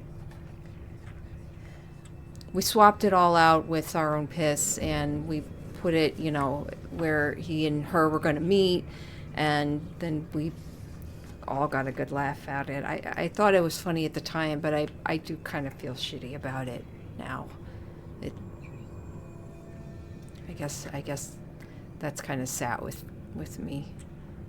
Yeah, that would sit with me too. So have you heard of Yala? No. I have a pamphlet for you. She'll dig around for a pamphlet. Pull it out.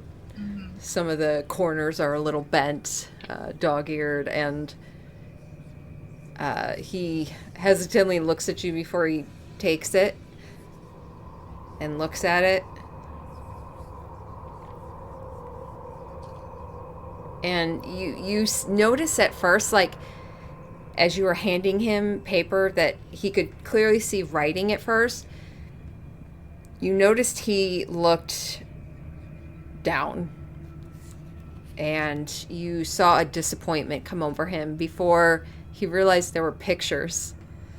And he kind of pulled it down a bit, and the person next to him kind of leans over looking too, and he turns it towards him.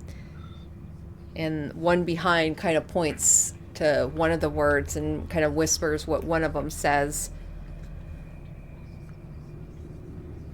I've never seen anything like this. This is really cool. It's really beautiful.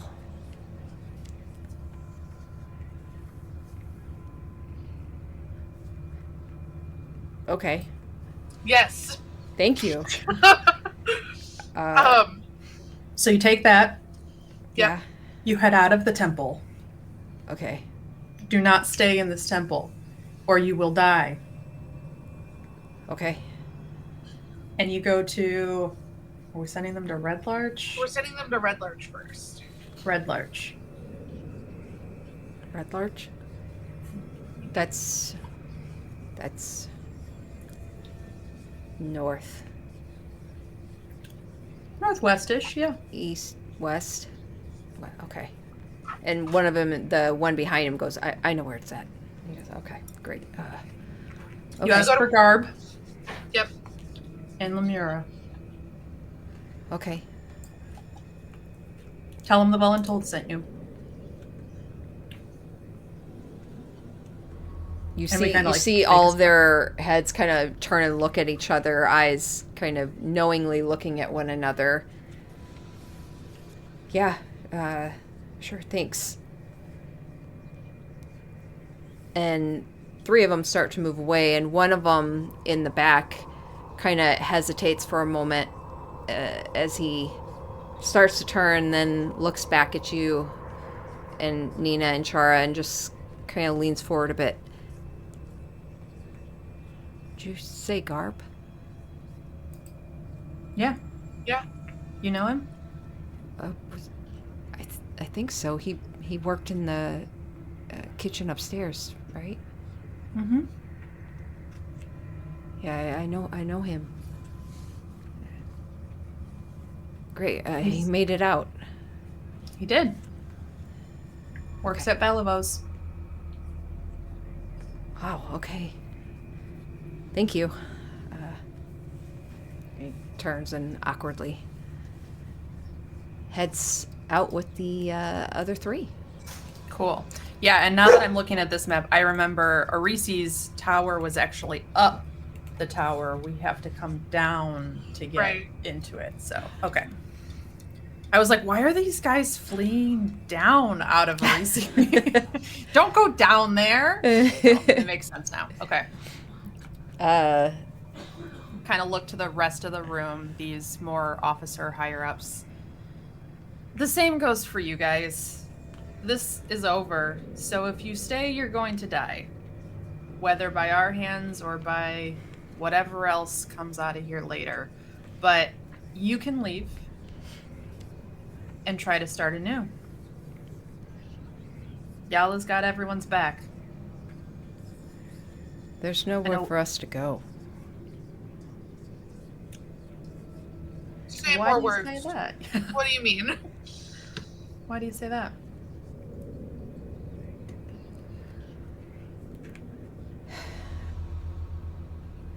I have no family outside of here. I've been here for as long as I can remember. Here as in Feathergale? Or what? Windspire? Whatever the fuck this place is called? Feathergale Spire? This is actually the Temple of Howling Hatred. Okay. Yeah.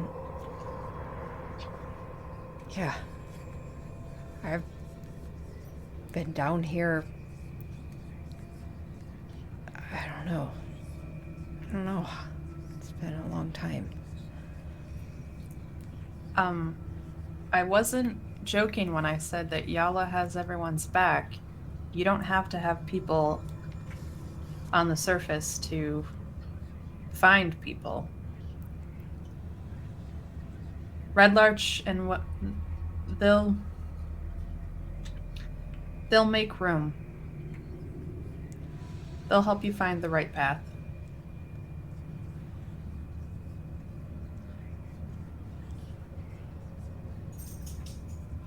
Do you enjoy what you are doing down here? The sun scares me. Well, then go out at night.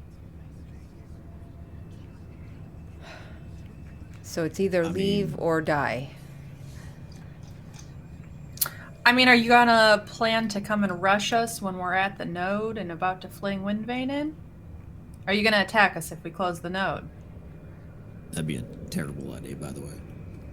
That's why I'm saying you'll die, is if you stay here. It's only if you plan to attack us. take advantage of a situation, gang up on us. Arisi was the most powerful of us. She was our leader. You all killed her and took her. Sure did. Given Yep. blessed weapon. I don't think any of us stand any ground with you. It would be pointless. Glad we're on the same page there. Okay. If you want to stay here because you're afraid of the sun, by all means. I'm not going to tell you can't, but... Really? I mean, no. Great. But you also don't look like a mole, so... He starts to... You hear the clanking of his armor as he just heads for the door, shoves out of it like air Yeah. just right out, and Okay. just disappears. The rest of you? You good? You want to leave? You want to stay? You angry? I'm kind of more or less judging expressions. Does anyone look like they, if they could, they would rush us? Like, if I had the spear, I would go after them in a second. Or do they all kind of like, no, this fight's over? This individual right here in the long robes, you see his eyes consistently drifting towards the spear as he just kind of hovers in the air. And he looks towards you as he realizes you've kind of caught him. And he sighs. I'm not stupid enough to try and take that from you as much as I would want it. And as much as I deserve it, after all that I gave under Arisi.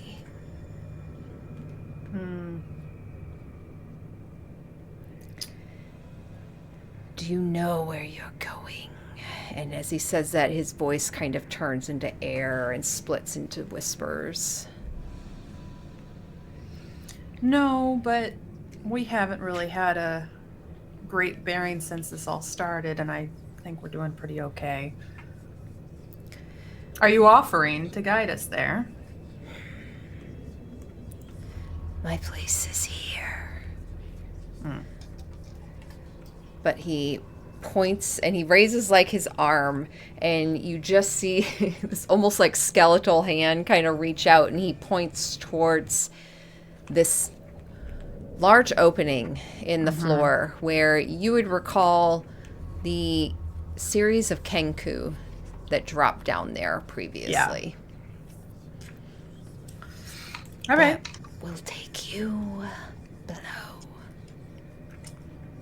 Great. Be All right. warned. They get bigger the lower you go. They? And he turns and starts to leave. Wait, I blow some bubbles. What does he mean by they? He's not going to tell us. Some bubbles go past, and you just you hear the sound of like an odd and they'll find out when they get below. Big creatures below. Rude. But fair. Rude but fair. Can't really blame him too much. And the others would also file out as well. Oh goodness. All right. Well, that eases my fears a little bit in a different direction. Anyway, I can't remember how deep this is. If I go over and I kind of kick a pebble or throw a coin down, do we hear it hit the bottom? That is an excellent question. How about I... Because if I recall, I don't think we can see the bottom. Yeah. Where is my... Here it is.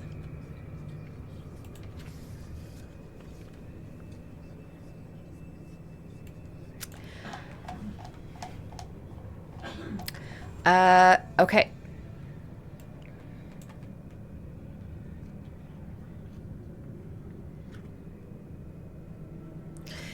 Yeah, so what you hear is you feel air coming up and out, and you hear a distant howling coming from this pit. It's there is an updraft coming from it, and as you drop the stone down,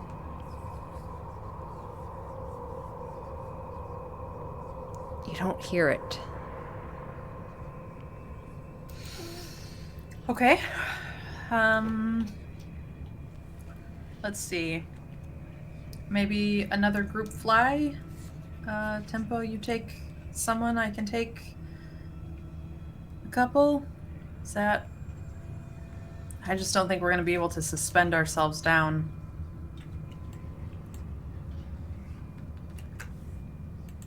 There's not like All right. stairs or something.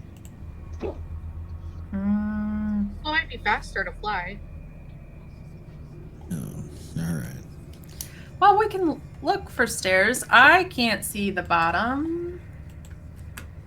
Is it due to It's light? all right. We can fly. I'll suck it up. Why don't you like flying? I don't know. It feels weird. If it was naturally meant to fly, I'd have wings. If you were naturally meant to shoot, what do you call those bullets? They'd be your hands, but that's not natural, so... Weren't you on a flying ship?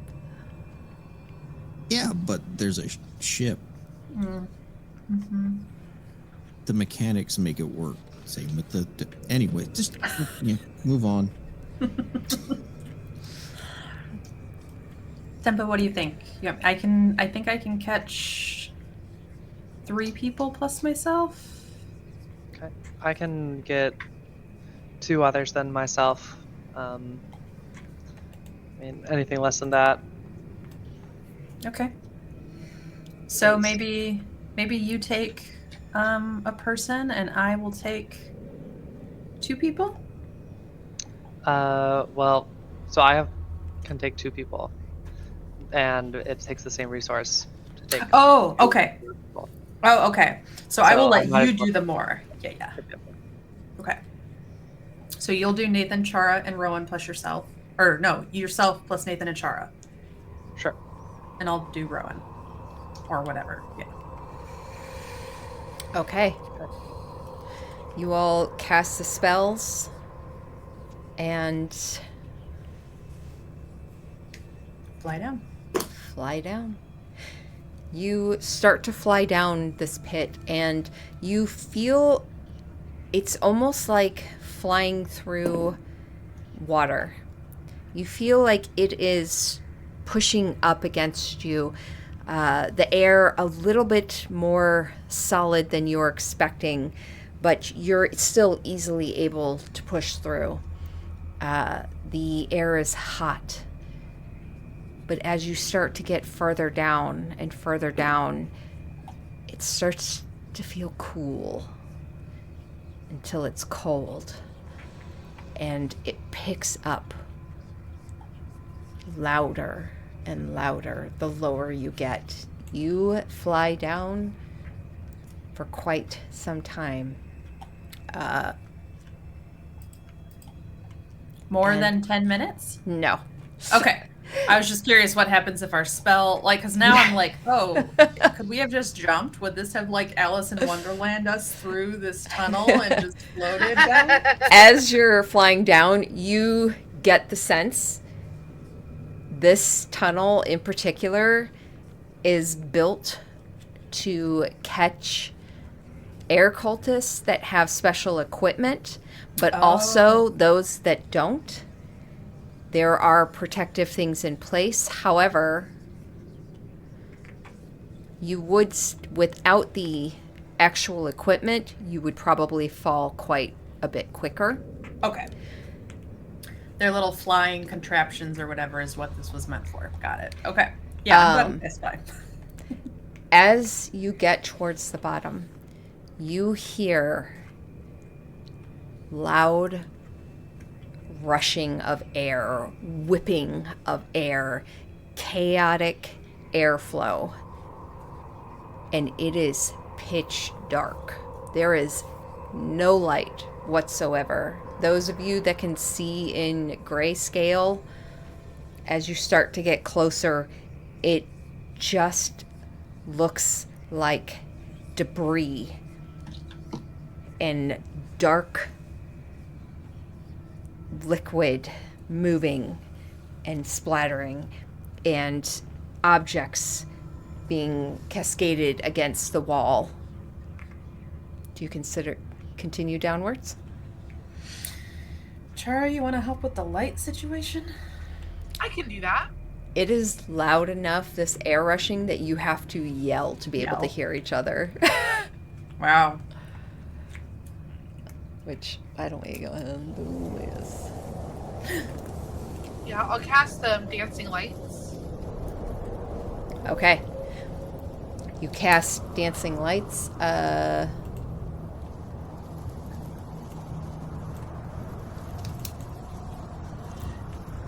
me go ahead and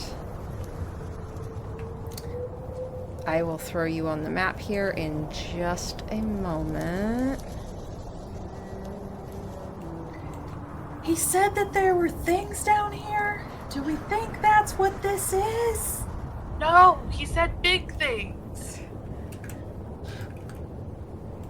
But a big thing could cause this, right?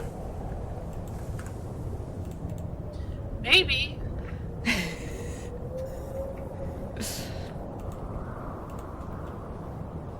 In my head, Liza, like above table, Liza's like, air elementals, probably a thing. I can't remember if we fought water weirds or anything of the sort in the water one, though, to have like a precedent for assuming there would be baby elementals ahead of the big baddie.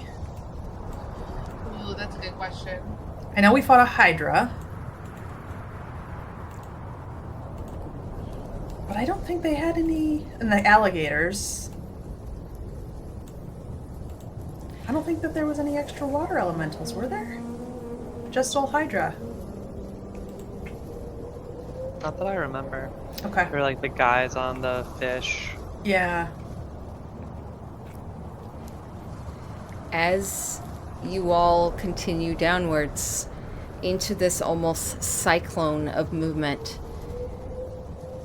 you break through it and drop to the ground, and the air stops.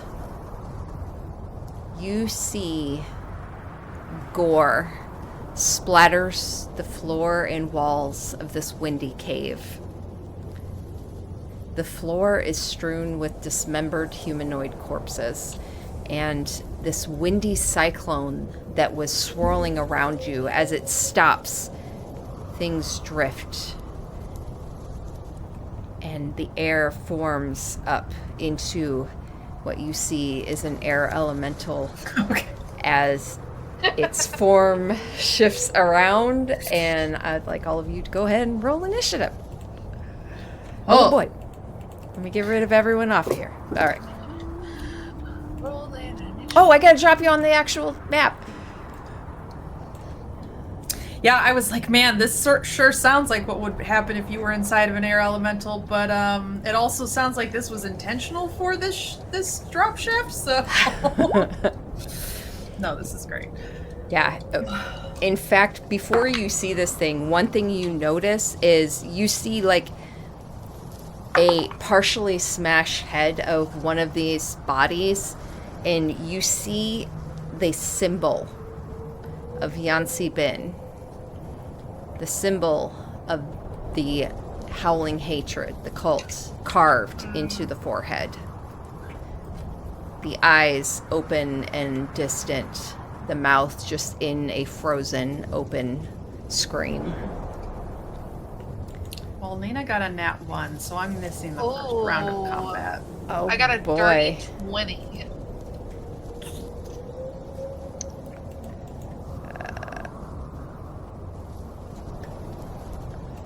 At turn.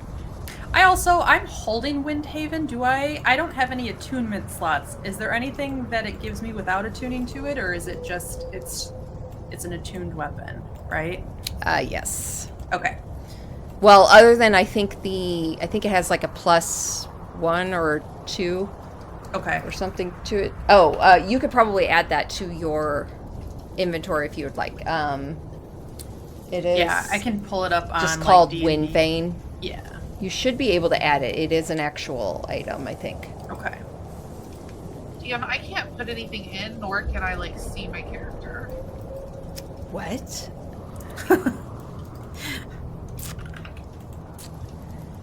Because I had it controlled by Eliza. Oh, that's right. I was playing you. Here we go. Oh, it's a +2, and it makes lightning damage. Can you see it now? Ooh. No. Oh wait, yes, I Okay. can. I'm just zoomed all the way out. Oh yeah, let me focus ping you guys so you can actually. Yeah. Okay, but I still can't enter my initiative.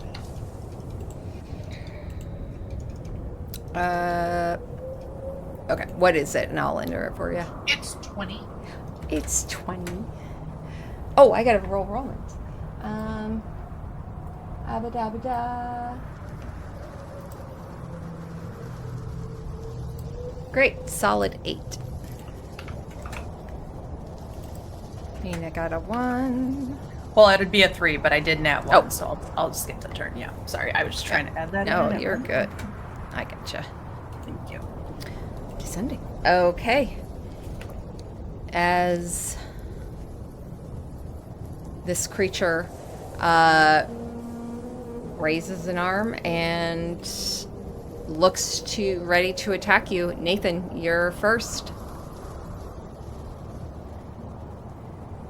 As this elongated face just kind of forms in this cyclone and continues to just swirl around. Does it look like a creature, or does it just look like wind? It looks like a mini cyclone of air, but for this disturbingly long mouth and eyes that are just being turned in a circle around it. Like sometimes the mouth drifts wider before it snaps back together or reforms in another portion of this cyclone. And you just hear this long. For this turn, Nathan actually looks to everybody and like, what the hell is that?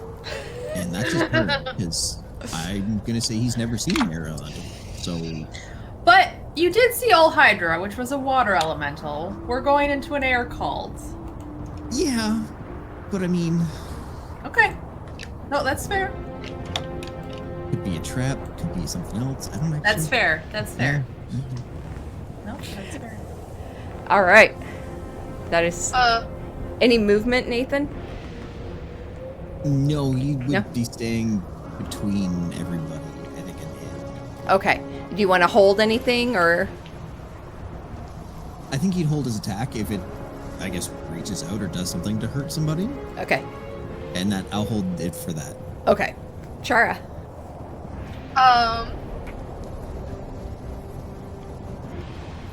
Man, I don't know. I don't know what to do either. It's like, fuck. I'm gonna just. You know what? I'm gonna do something. That's for sure. I believe you. Thank you. It's not wearing anything metal. It's not necessarily a person. It's just a bunch of air. No, what happens? What happens if I just banish it? What happens? But what happens if I cast banishment at 4th level? Is it a saving throw? It must succeed on a charisma saving throw. Okay.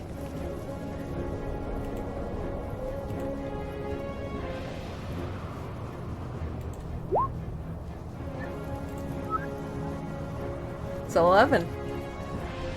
Yeah, it does not save. Chara would like pick up a rock off the ground and just like throw it at it. Uh-huh. Be like, be gone. You see its form, the rock, the mouth that's swirling, all of a sudden it disappears and reforms where the rock comes, and it swallows it into itself. And you see the eyes form looking up, these empty eyes, before it just sucks into its own self, and it disappears for a minute. So, okay, it disappears for, if the target is native to the plane of existence you're on, it goes to a harmless demi-plane where it's incapacitated for 1 minute. Read the next paragraph, though. That's the relevant one. If the target is native to a different plane of existence than the one you're on, it is banished with a faint popping noise, returning to its home plane. Okay. So It does not return as long as I hold concentration for 1 minute. okay. So it disappears. Will you hold concentration for the next minute? Yeah.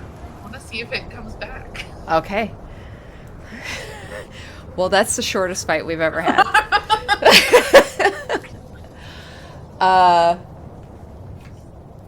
That was great. I mean, what do? It's made of air. Like, you can't... Which is what Chara says to Nathan when he was like, what is that? It's made of air. You just make it disappear. It's not a birthday candle. We could have done some damage to it, I'm sure. I mean, if I can't hit a solid object, I don't really know what I'm doing. I Can mean, you that explain to solid me- object can hit you. What's a birthday candle? You've never had candles on a cake? Actually, I'm a little curious about that too. I don't know I don't know my birthday. Y'all had a birthday party for me, and Char here has never had a birthday party? Well, we don't know when it is. We can make it any day you want. I was So gonna say every day's my birthday? No. All right. After That we would be save the the correct world, we'll answer, for have sure. a week of birthday parties. All right, come on. Okay, so now at the bottom of this, you all see countless bodies strewn about. Most of them, the dead ones here, have this carving on their forehead. Roll me an insight check. Everyone? Yep. 15? No, 17. Sorry. 8. Okay. 19. Okay.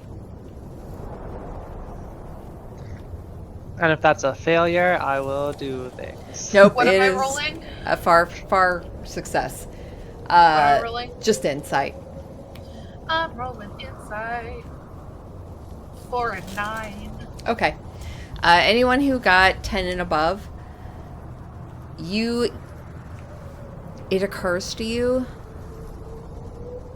you have not seen any other cultists with the carving in their forehead like this.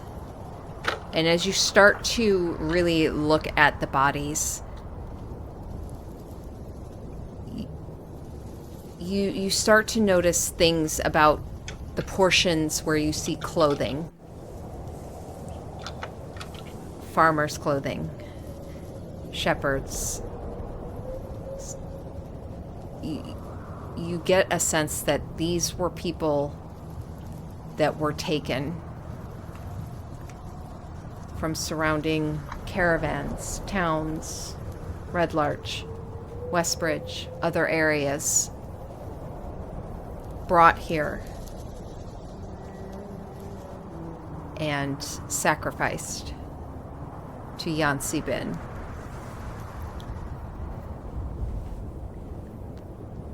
Do they all look old enough to have been under a Reese's reign? Or are they fresh?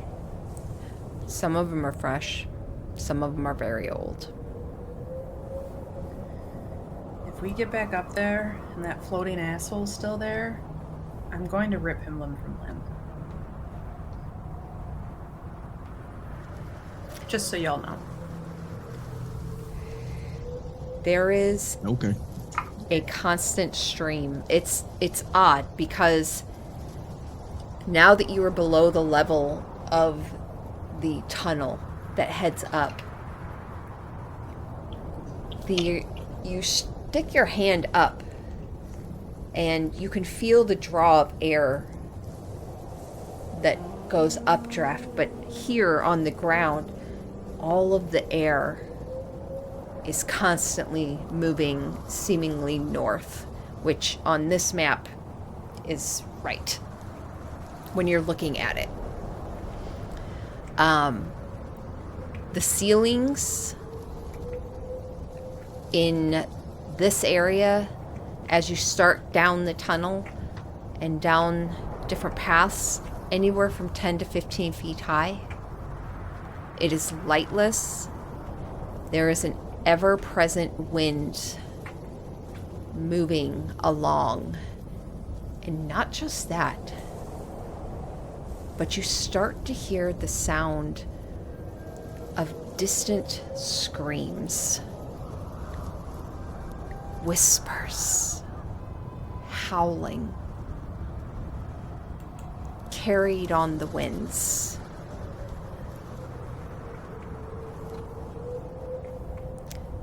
I'm assuming Chara's lights went out when she cast banishment. Dancing lights is concentration, right? Okay. I kind of look to Rowan though before you do that and just say, would you mind lighting up like your armor or something like you did with the boat and just being the beacon so Chara can keep on her spell? Sure. Yeah. And because I think she has the light cantrip still. Yeah. Let's see. That way you don't have to like get rid of the dots. We can just call it Rowan or something. And... Yeah. So, bright light in a 20-foot radius. Great. I'm gonna just have Rowan emit bright light. Cool. Thank you. In 20-foot radius. That's quite a bit. Okay, Nathan, can you see? Yep. Okay. I'll do something too. I will cast Crown of Stars. So 7 of my spirits will start to start to kind of condense and glow extra bright and kind of start to hover up higher than the regular flow and kind of orbit lazily around my head. And they will start emitting bright light in a 30-foot radius and dim light for an additional 30 feet around me. Okay. Bright light in a 30 and dim light in a what? Additional 30. Oh boy, that's crazy. Wow. For how long? I can. The spell lasts an hour. That will happen while I can throw them as bonus actions to do damage. Okay. While I have 4 or more, they will be that bright. If I have fewer, it'll drop down to just 30 foot radius of dim light. I love cool spells like that. Okay. Yeah, I think we continue to head on though. You said it went up to the right. The screams they seem more like disembodied voices, like maybe that they're not actually here, like it's just coming from the whispers on the wind, or does it seem like there's a direction where screams are being let loose? It's hard. I'd say roll a probably survival. Yeah, let's do survival. You're trying to track. It's a 5. I got nothing. Okay. I rolled a 22 because I'm Okay. also trying to discern where these screams are coming from. It sounds like it is echoing off the walls and carried on the wind. It doesn't sound like something actively happening in the moment, almost like memory and time drifting along.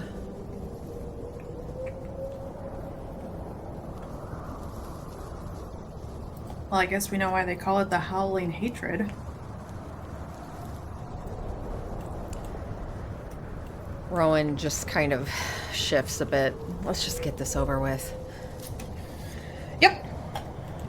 All right, I'm gonna guess right, follow the wind, the way it sweeps us. DM, I'm also going to summon Ollie. I can do it with just an action. So Okay. I'll have them down here with us. Okay. You all start to move through these caverns. As you start to get out of this immediate one, you start to see the body parts less and less until it seemingly clears up. And you see the passages still wind about, the air ever present, shoving your hair forward as you continue on.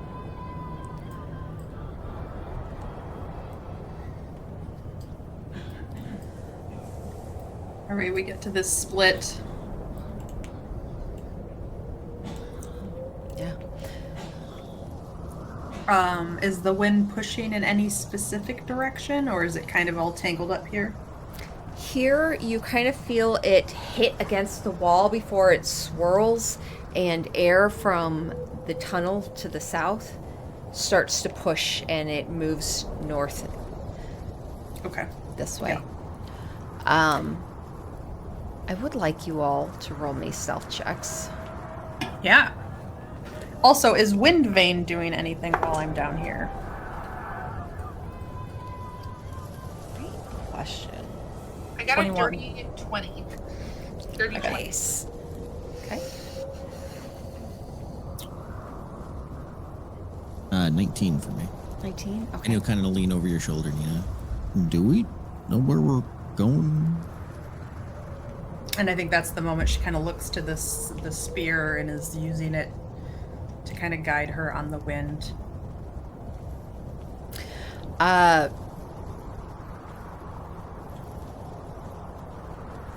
You concentrate on the spear. You don't get any sense of anything from it. Okay. You Not do really. notice the wind coming from the south tunnel is bitter cold.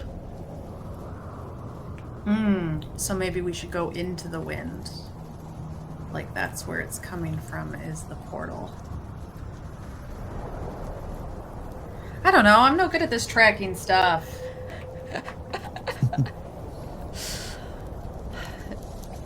Do Look. you say that out loud, or Yeah. Oh, yeah. No, that's Nina's. She Yeah. loudly says that to get over the wind. Yeah. I'm no You good at want me this to- tracking stuff. do you want some help? Sure. All right, what am I rolling? Roll a survival. Or what are you trying to track? What are you trying to figure out, I guess? Because currently we're trying to figure out where the sound is essentially originating from. Okay. So essentially he'll just like close his eyes and try to, I guess, discern where it's coming from, essentially. Okay. Let's have you do a survival then. Okay. That'll be a 19.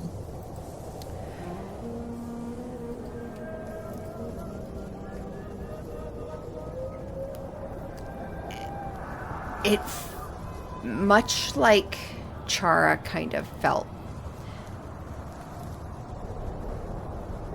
You don't get a sense of presence of these voices varying. It almost feels more like memories of individuals, ghosts, captured cries and screams, forever caught in these drifting drafts, never allowed to disperse. This cavern is filled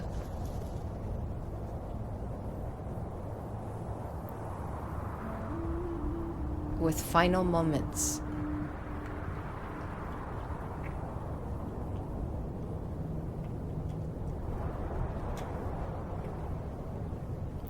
You don't get a sense that there is any one place that they are originating from.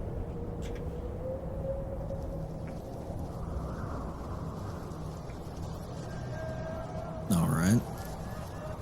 That doesn't help. What? I guess into the wind. Well, it sounds like the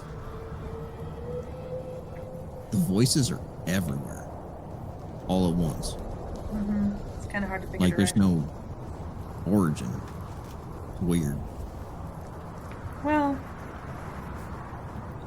I hear voices almost professionally, and I would say that it's not that weird, but I get what you're meaning. Yeah, they're not here.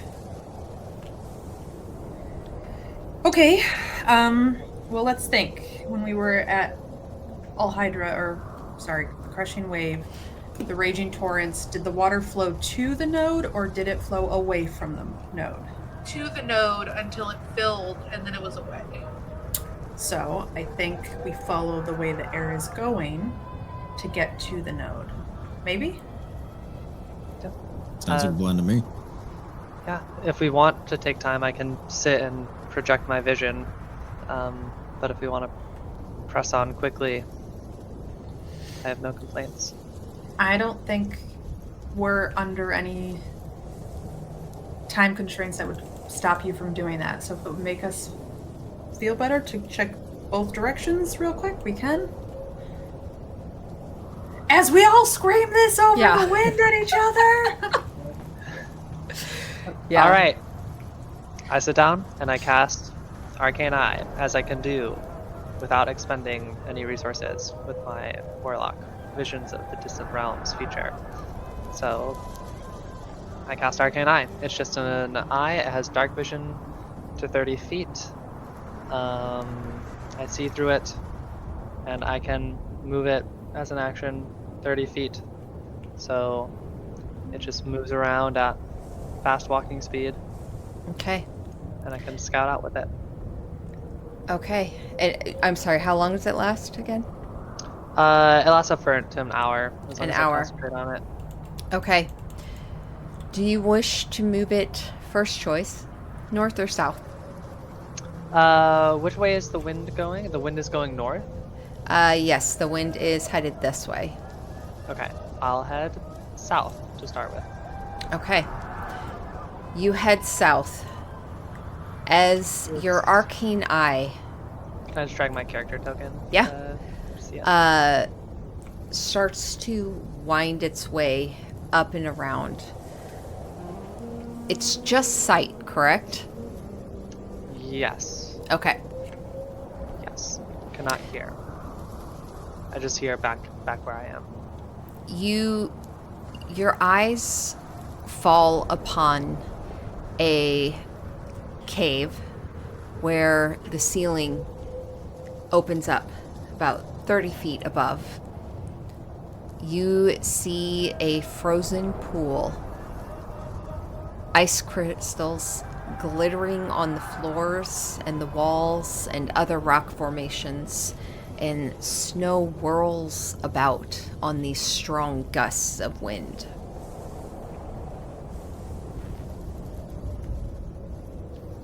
And as you continue on further south, the ceiling starts to narrow once more to about 10 to 15 feet high as you go beneath these cave entrances and such. As you turn the corner in one particular area, the eye drifts around a rock wall, and you see a face drifting there. Purplish light, whitish hair drifting behind, and it turns and looks directly at your eye. And the eye. Mm-hmm. It is invisible, so it may still look at it if it can see invisible stuff.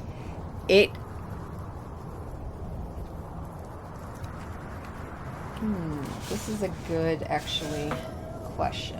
So it can see ethereal plane, which I don't know. Probably not going to see it then. I think rules as written, those are two different things, but you are Okay. welcome as always to Nope. rule otherwise. Nope. Okay. So it just turns and drifts, and you see its hair kind of flowing behind as it just kind of slowly drifts to the other side, and you see it just floating there, facing against this rock wall.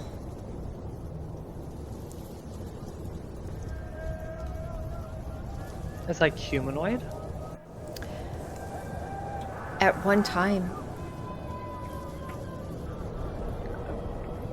It's like, where is it in the main cave, or? It was as you passed around one of the corners, and now it has drifted and is just facing this wall. Okay.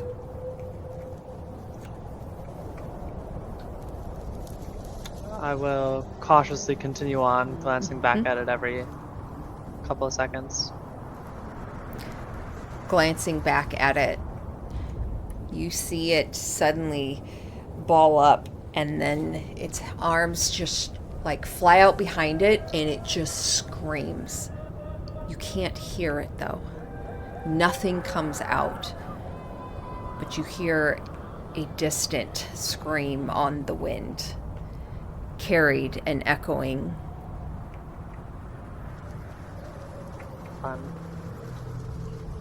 Okay. I continue. You see a chasm that divides the subterranean passageway.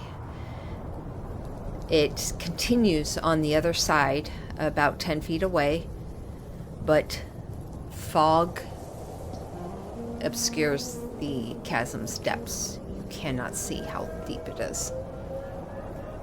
Okay. I will float over. Okay. You float over it. And continue on.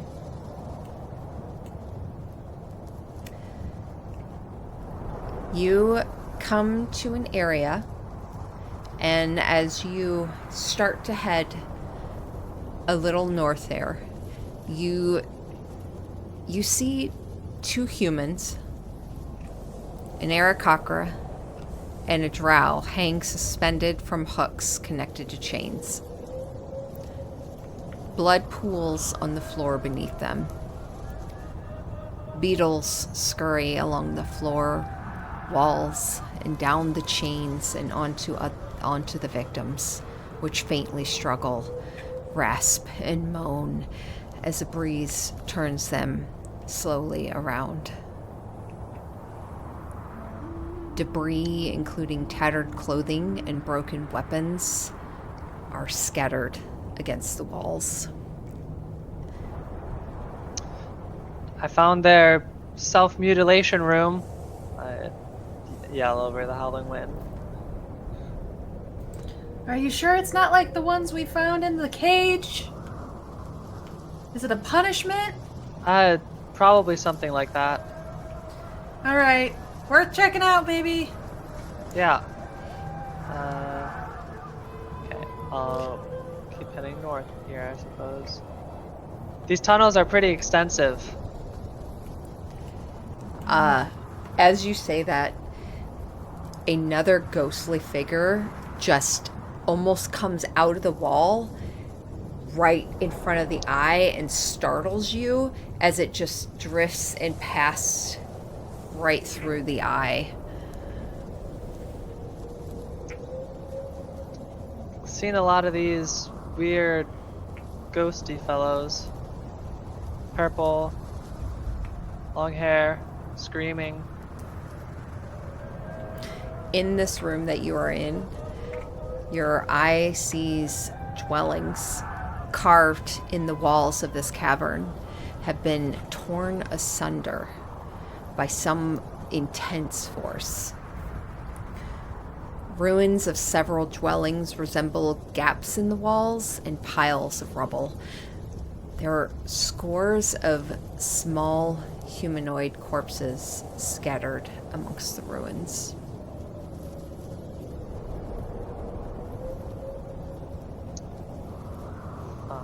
They like small humanoid corpses. They look like children, or they look like gnomes and halflings and dwarves? Using your eye, let's just go ahead and roll a... Let's just either investigation or perception. Sure. Actually, make it an intelligence check. Just general intelligence. Sure. 2. You're not sure. There is something disturbing about this, seeing these small humanoid-like forms. Something familiar to a time that you experienced when you returned back to your village, when it was destroyed, and you can't bear to stay and look further as you direct the eye onward. Fair enough. Just keep going north.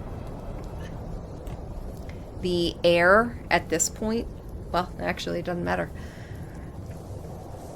Yep.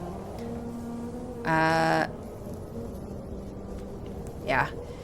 You make your way through this curving natural passage that the wind is rushing through, howling in a changing pitch as it feeds through the alcoves and fissures of faraway caves.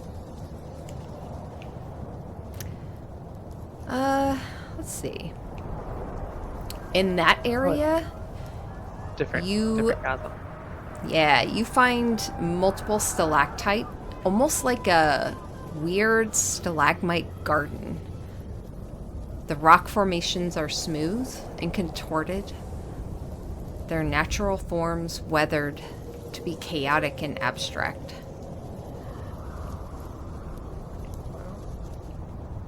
And then you see another chasm. People.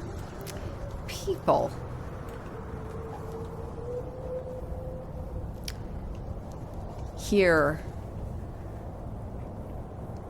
you see a smooth cave. You see 9 cultists wearing feathered cloaks stand here with arms outstretched, as though waiting for the wind's embrace, or perhaps waiting for the wind to carry them somewhere far, far away. Alright, a lot of folks to the east here, it seems. Round out this way. Oh, this is the north, actually. This way is north, like... Yeah, so the map is turned, so north is basically right, east is south.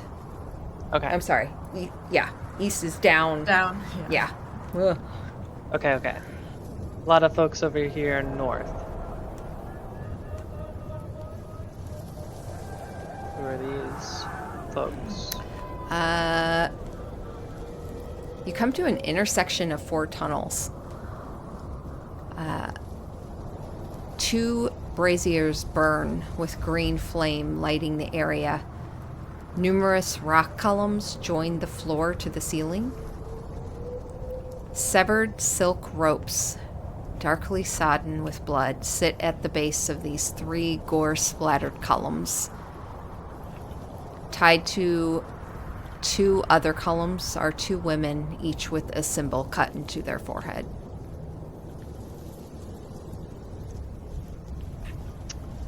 Couple women tied up here like sacrifices northward. I'll keep heading what appears to be north. Okay. Are you still, sorry if I missed this, are you still having gone to the right, like against the wind, circling through all the caverns, or have you come back to us and gone the other direction? I have not come back to you and gone the other direction. I pretty much went down on the map, crossed over a chasm, then kind of looped up and to the right. Okay. Here. People. Yes. You can't feel it, but you see the powerful wind that's roaring through this small cave, causing bits of debris to ricochet off the walls, exploding into dust from the impact. In the middle of this cavern, a stone brazier is lit. I didn't say brazier this time. With a steady green flame. Blocking the tunnel to the north are 4 figures in billowing cult robes. The wind doesn't seem to impede them at all. Some more priest-like folks. Still north. A lot of people up north, it seems.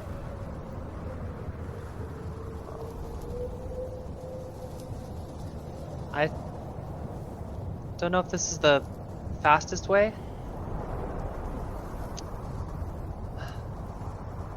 Guess I'll keep going. Long, windy tunnel. The air you can see is very much picked up here.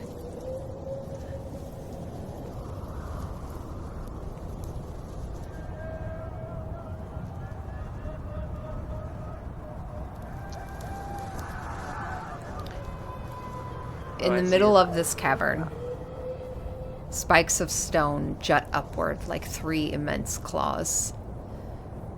Between them, a churning thundercloud thrashes with lightning. Thunder cracks and cascades of tiny rocks tumble from above. Beneath the thunderhead, stands a raised area splattered with the blood of many sacrifices.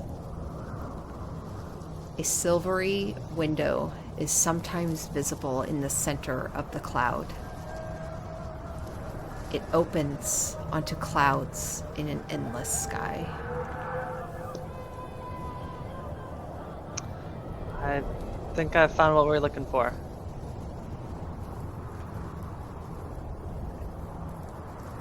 Great! Super cool. I'll start retracing my steps to see if I can like, there was an area where it felt like I might be able to loop. It's hard to stay oriented. Mm-hmm. I'm gonna go back the way I came to what I'm thinking of. Beyond this cavern. Still the way I came. I think this is still the way I came. This is still the way I came. I think this, okay. That's what I was thinking, that this would loop around. As my eye kind of turns the corner and cast back on myself and everyone. Okay, good. This connects. We can go up and to the right and down.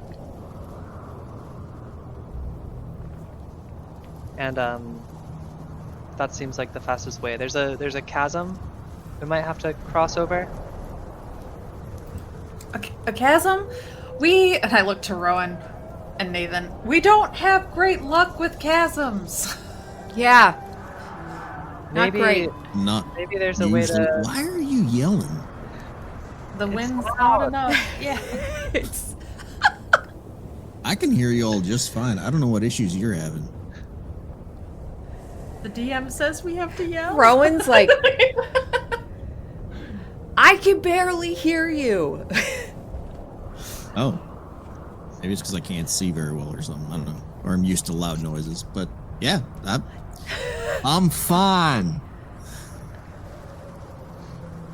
There might be a longer way around. I see in this room there's another path, not the chasm.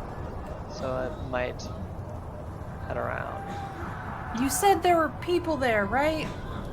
Yeah, loads. Like, there's like 9, then a couple people tied up, then like 4 kind of scary looking ones, and then a couple pretty scary looking ones. Well, the scary's what we're here for, but it's the people that are tied up that I would like to... There are also people tied up that way.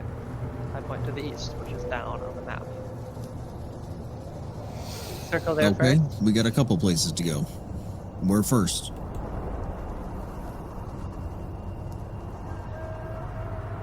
Big mission, then rescue? Sounds good. Okay. All right.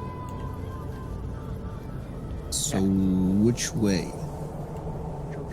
So I will go back.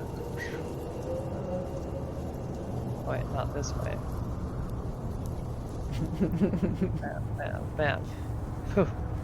I will get out. I will get up and I'll start moving purposely up in this direction. Okay.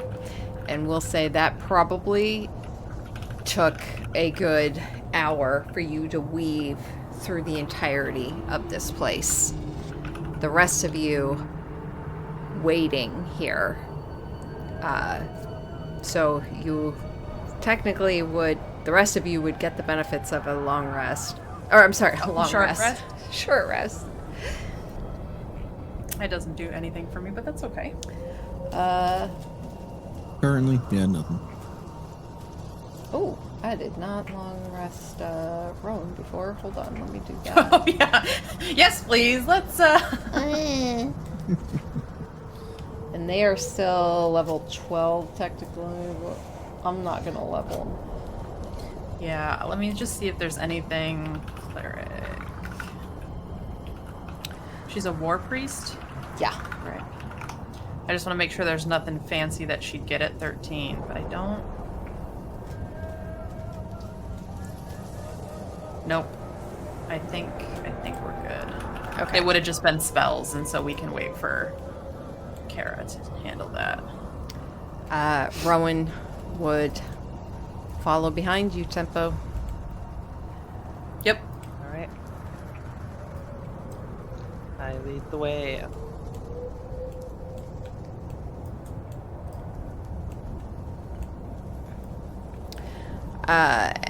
The rest of you, as you come to this chamber, you notice the wind is rushing through this curving natural passage. The howling of it changing in pitch and tone as it feeds through the alcoves and these fissures of these caves and like areas in the walls. And it almost creates this dizzying effect of difficulty figuring out which way to go. And I would say if all of you will go ahead and roll me a Let's do Constitution saving throw. –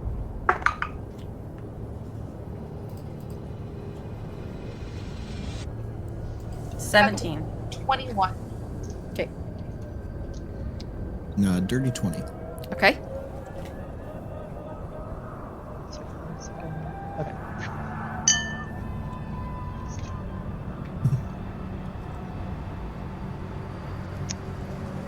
$24. Okay. All of you succeed. As you all kind of clump back together, the vibrations and oddity of these sounds, your sights starting to vibrate and turn, differentiating from what you hear, causing a vertigo effect. But you all kind of clump together and gather yourself and align your senses and are able to continue forward and shake off this odd effect.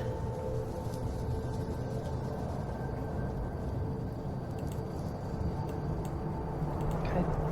I think we can go either this way or this way. We just have to go around. It's difficult keeping track. Tempo lead the way. We're good. Yeah, I'll go this way. I think that was an option.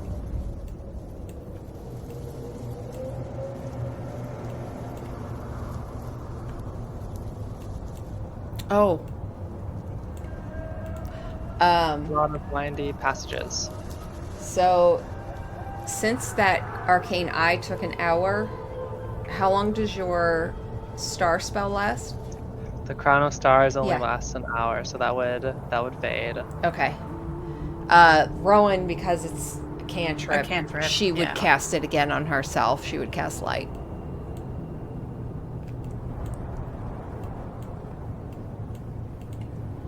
Okay.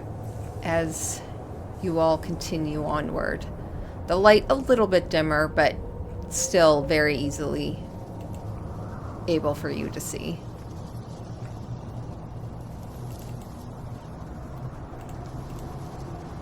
Whoops, sorry. I took off your night vision. Not what I meant to do.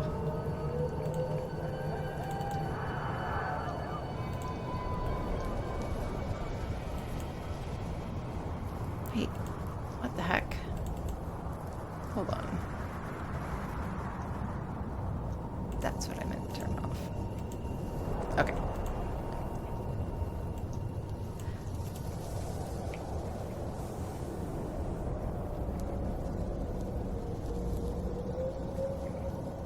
Down this way.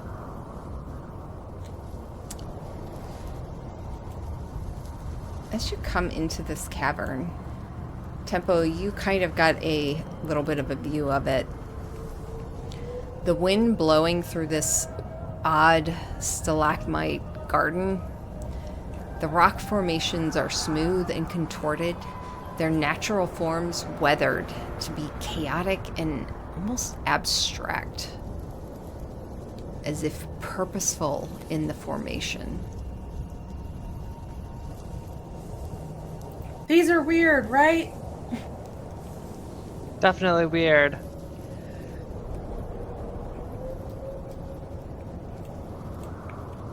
Can I get up close to one of them and get the sense? You said it's intentional. Is it another way of honoring someone? Is it a something turned to stone? We've had to deal with gargoyles. I just want to make sure there's... Yeah. Those of you who want to, I would say, let's say make this a insight. Okay. 18.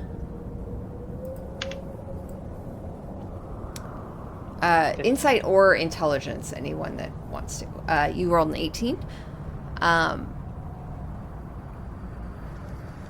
You gather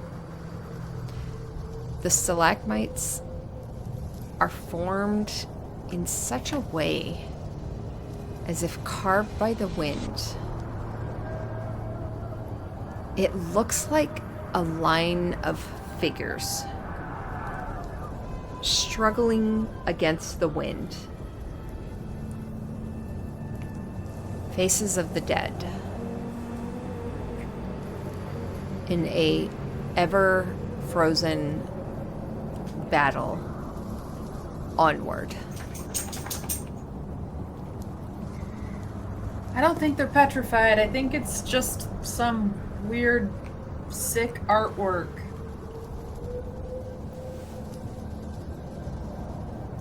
It's pretty. If you think fighting against the wind is pretty, I guess. Honestly, it's doing nothing for my hair. It's In a tortured artist kind of way. Yeah. All your all's hair is just the most windblown you have ever had. All right. Keep moving. I can't see the map anymore. Uh-oh. Are you zoomed I out? feel like or- Nathan's just taking advantage of the wind to let his jacket blow out behind him. Well, You have wings. it would be blowing forward, actually. He walks backwards. He'd be walking backwards, yeah. Okay, well, you know, that makes sense. I'm just watching our 6, all right? Can Anyway, you sweet. still not see it, Chara? I'm gonna refresh. Okay. I can see it now. Awesome. Okay. Sorry about that. No, you're fine. I gotta Um, go check on my dog. Hold on. Yeah.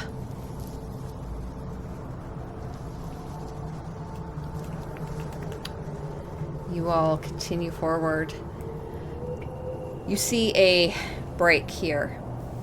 A tunnel heading east, and it looks like further a chasm, excuse me, and further tunnels heading north. I'll say straight up north is the way we need to be. This way might loop around if we don't want to figure a way over that chasm. But I'm not sure yet.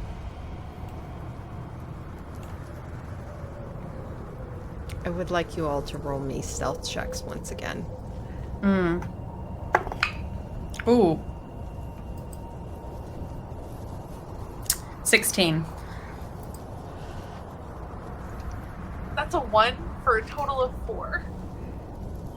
That Rowan is a also 1 rolled a for a 1. total of 6. Oh, well, I have 22. Did you say Rowan also rolled a what? Like, Yes. 3 nat ones? Okay. Okay, Mhm. so all 4 of the ghosts. No, I'm just kidding. Well, I got Okay. a 22. Nice. Tempo is 22. the yeah. Ollie is 16.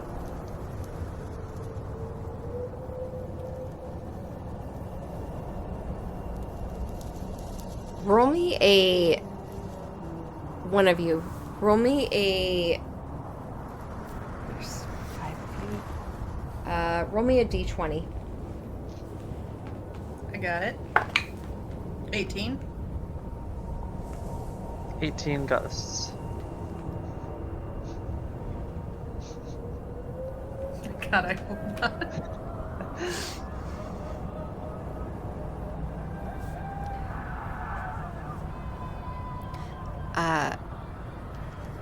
Nina.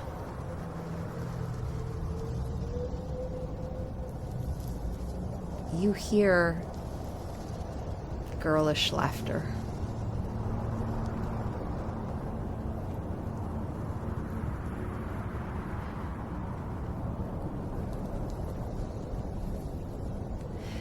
And then you hear a voice.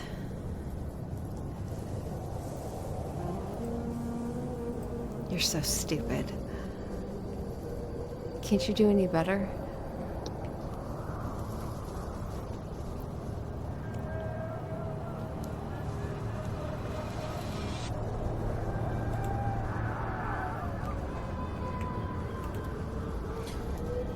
Nathan would probably see Nina kind of like wince and then like pinch the bridge of her nose like she's trying to force a headache to go away. What's going on? And he'll lean like real close to your ear for that. I think I just heard Alia. But like the Alia that the sister that I thought that I had that I don't actually have. Right. So, okay. Who would know about that? The widow. Right. The widow had sisters. Would they know? They might. Durgan would know.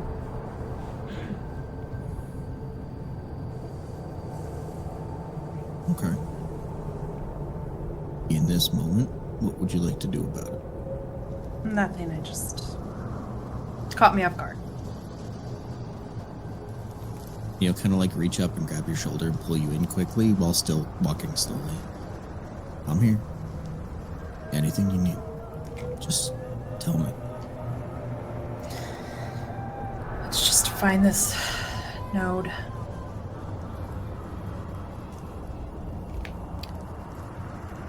Okay.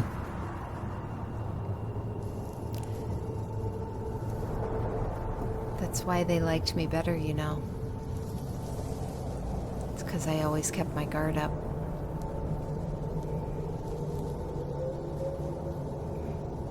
Does it seem to be coming from somewhere, or is it in my head? Is it like one of the disembodied voices that's fluttering around? It's hard to pinpoint. It doesn't seem the same as that. Okay.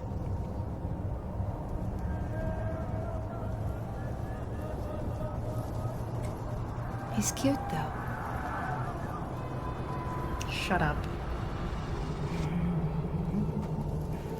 You just hear the drifting chuckle in your head.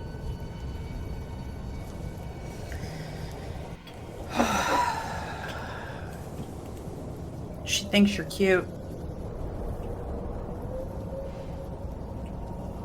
Well, I am. Rowan leans in, like, between the two of you.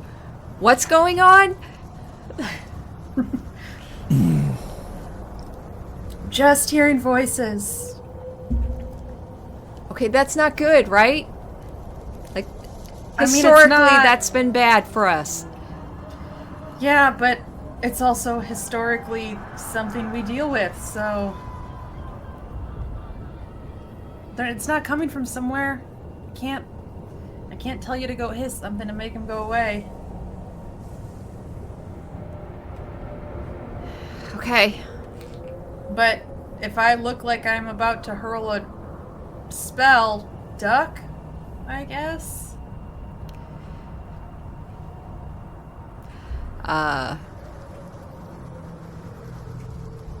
Okay.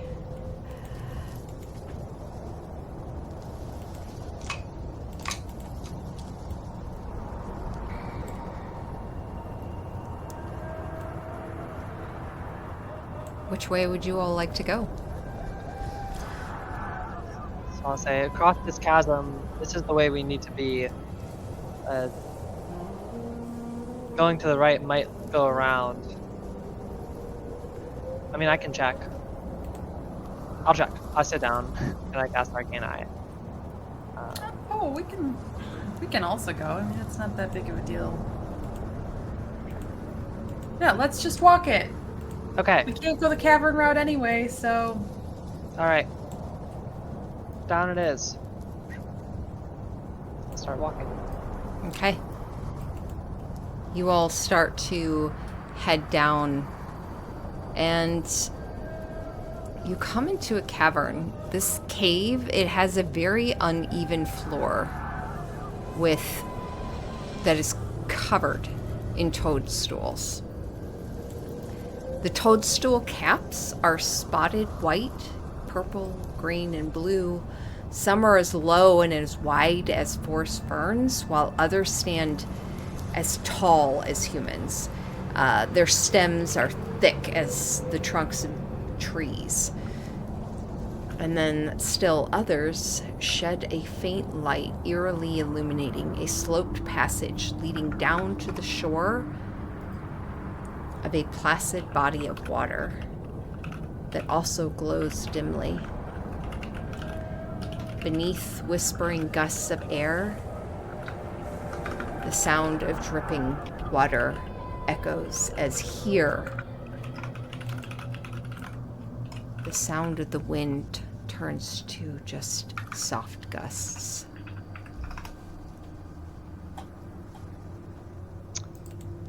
Seems like where it connects with the water, maybe.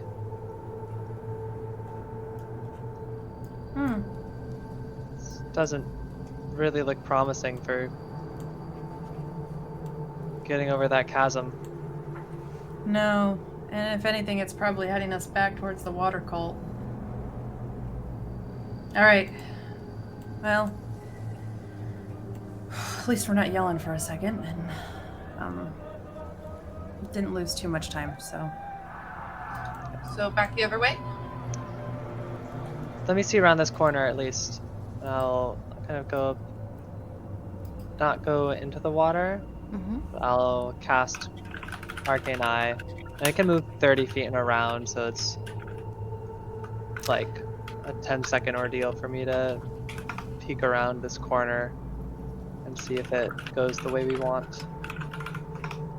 You see in the middle of this large pool of water, this self-made pond or lake, a yellow casket resting on the flat top of a stone column in the middle of a glowing mare. A glowing mare? Mare? Mirror? Oh, Mirror? mirror. Okay, not like a horse. No. Okay. I don't actually know what this word is, so I'm gonna look it up. How do you spell it? M-E-R-E. Yeah, I think that's just a body of water. Okay. Mirror. Myrrh. Okay. I'll Yeah. snap back to my body. Yeah, that doesn't seem to go the way we want. There's a yellow sarcophagus on top of that rock in the mirror. A sarcophagus. A casket. Right, no, I know what a sarcophagus is. I'm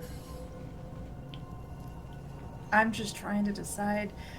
Wasn't there one of those that in the air cult that gave us like safe haven?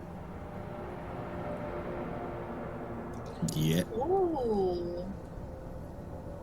Yeah, I think so. that's true. Is it worth just checking to see? I'm kind of curious. Sure. Maybe that's why the winds died down here. Yeah. You've also noticed the sounds of those howls and screams seems to have dissipated here. You can still vaguely hear them distantly, but not so much here. Yeah, I'm definitely feeling the same reprieve that the other room gave us. I don't know that there's much we can do about it in here, but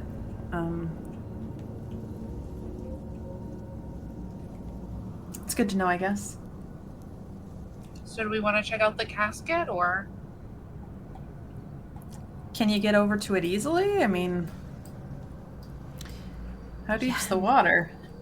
So, coming to this pool, you see it's so surrounded by these tall stalagmites and fungi is this wide, placid pool of water that just stretches through this elongated cavern.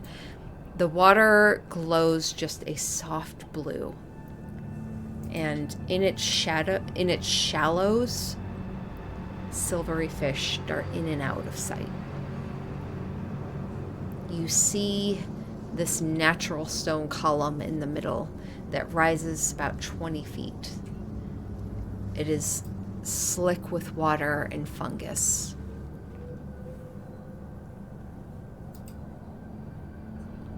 Why don't we just swim?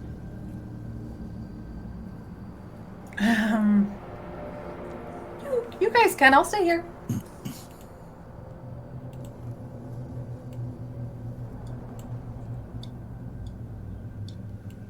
Is the column rise out of the water significantly? You'd have to climb it. Yeah, you would have to climb it to get to the top.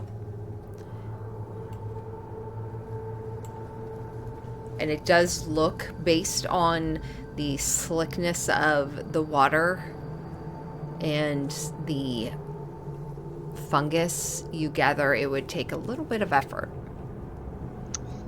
Seems tricky. Although, do we have to fly to go over that chasm anyway? Might as well up it now. So as long as you can get there and back and across the chasm in 10 minutes. Yeah, I mean, it's just around the corner. Cool. Yeah, let's do it. All right. Okay. You all are casting Fly on the group again? Yep. Okay. You all fly across the way. Do you fly directly onto the column? Okay.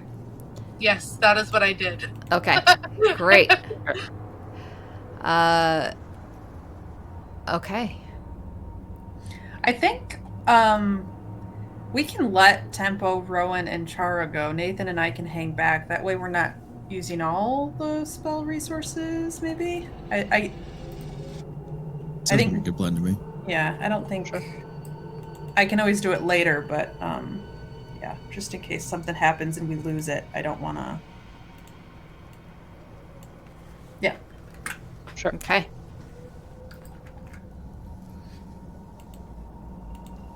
Let me move this a bit. Okay. Chara and Tempo. You see this casket made of stone, yellowed by, it looks almost like a mold that is covering it.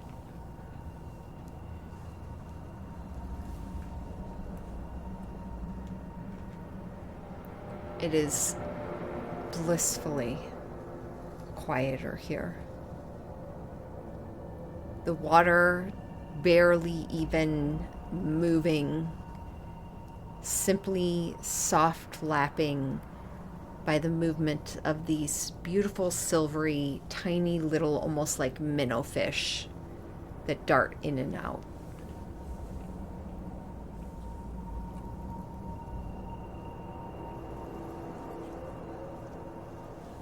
What would you like to do?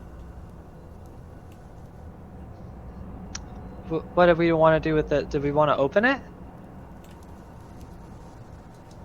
I feel kind of bad opening it. It's so peaceful, but also I really want to know what's in it. We didn't open the last one, but I think it's a fair argument to maybe go this round, but again... Is there any inscription or anything, if I try to dust off, if I try to press to digitate some of the mold and stuff off the top of it, or Okay. is there any writing or information about what could be inside of it? Let's see.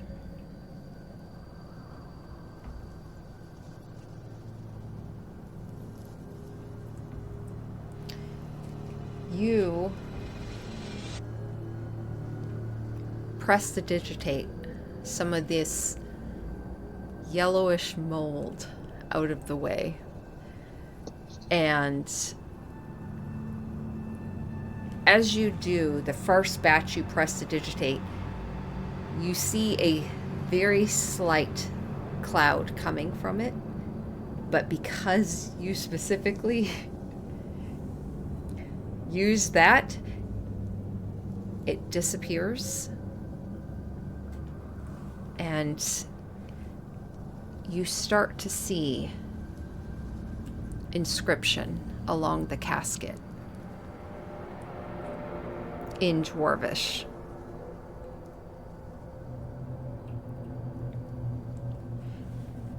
Which, do you read Dwarvish?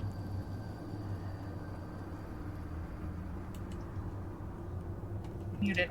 You're Tempo, muted. do you read Dwarvish? No.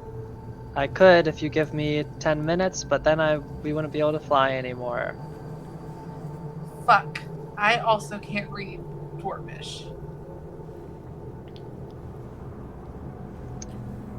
I mean, we could...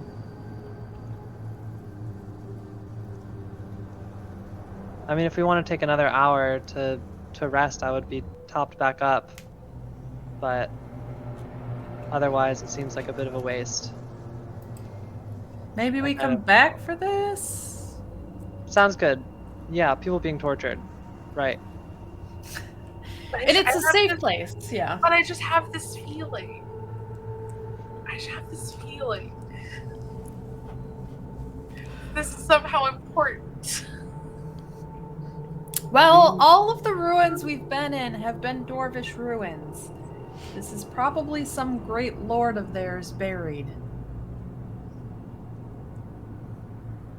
I mean, you can open it, but we might be fighting a zombie or a skeleton then. You remember Renwick's cavern thing? Yeah. I like the later idea. Okay. Okay. Watch. I'll go back to the shore. Just mark my words. This is somehow gonna make things easier, and we're gonna come back to it later. I'm also going to take 1 minute out of the 9 that you have. I don't know about all of you, but opening tombs has never been a comfortable thing for me.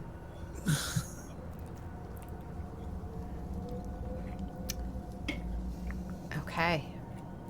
I'm gonna do my thing to get back some spell slots. That takes 1 minute. Chara, do you join the rest? I do. Well, Do it. Do it. does it smell like magic? You do get faint whiffs.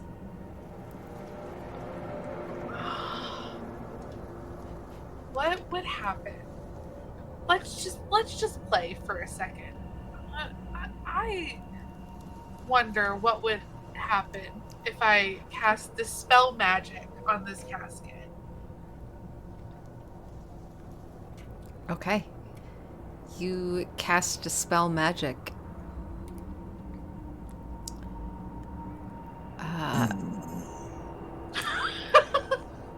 The What? wind rushes back in. Nothing happens. Nothing happens?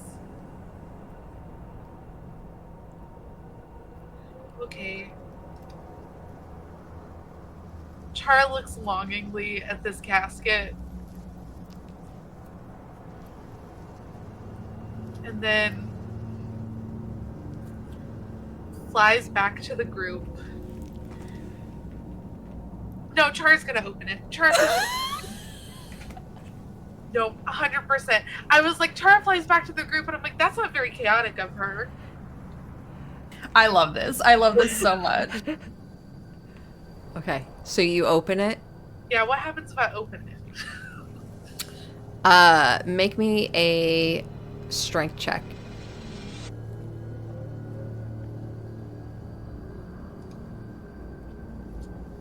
That's a 13. Okay. Considering I have a -1, I'm like not mad about that roll. Your curiosity gets the best of you, and you put all of your weight into it, pushing.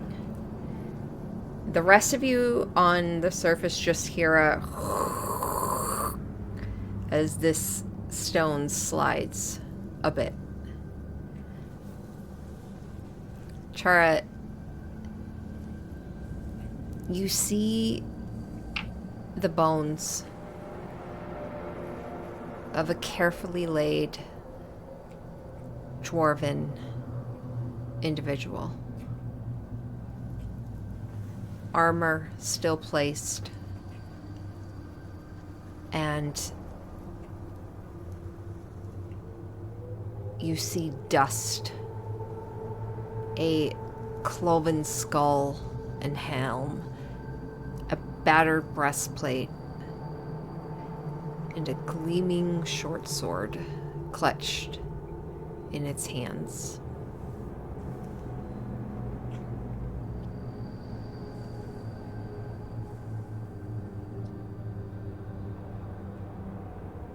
Wait, who's doing what? Chara, what the hell are you doing? Chara looks at this like, I don't know. I don't know what I'm doing. I want none of these things. I have no desire to pillage this tomb. She just wanted to see what was inside in case anybody else wanted to pillage the tomb. Yeah. Defiling fallen warriors' graves is not my idea of a good way to find items. Well, that's not what I was trying to do. I was worried that whatever was in here wasn't actually dead. Is it dead?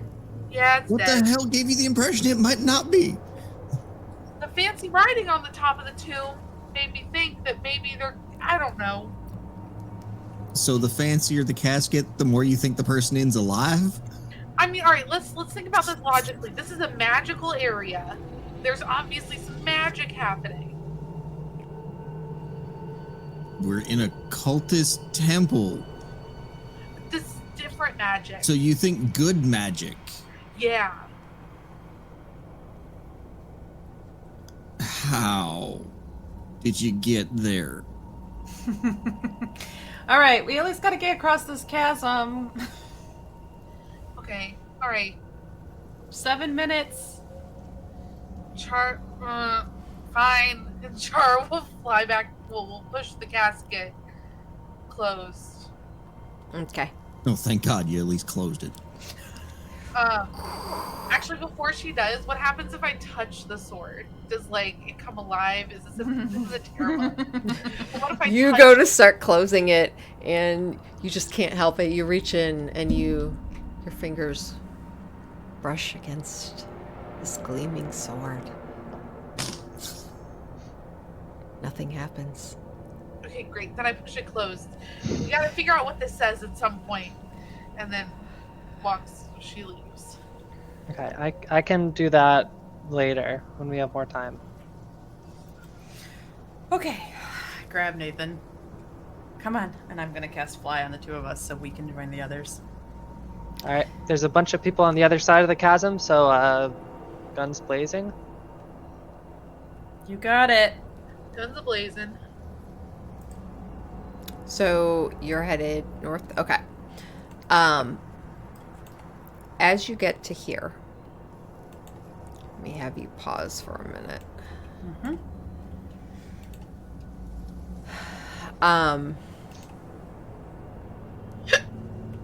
Oops.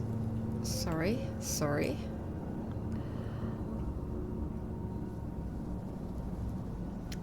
You hear what sounds like a scream. In this area that you are, you start to hear the wind picking up again, and those distant screams. This one sounds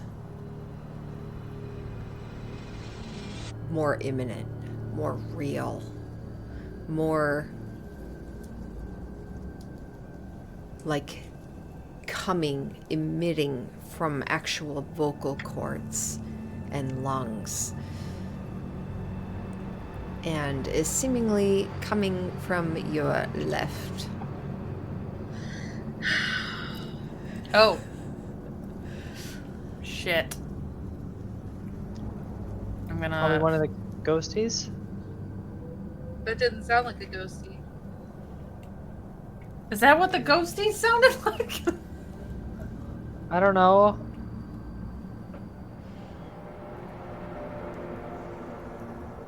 Let's at least get across the chasm, so it's not a waste of resources.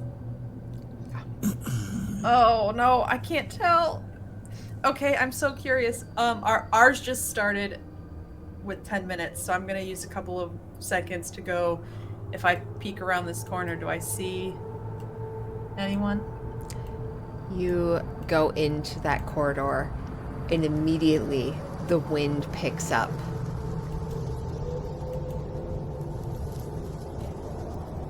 You don't see anyone in this corridor.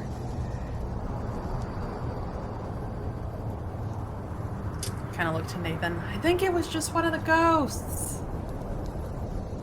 That did not sound like a ghost. You want to go? No. But I also don't want to leave somebody in trouble. So I'm very conflicted right now. Well, there's people in trouble that way that we've seen, and people in trouble that way that we've seen, and a voice that we just heard that way. So...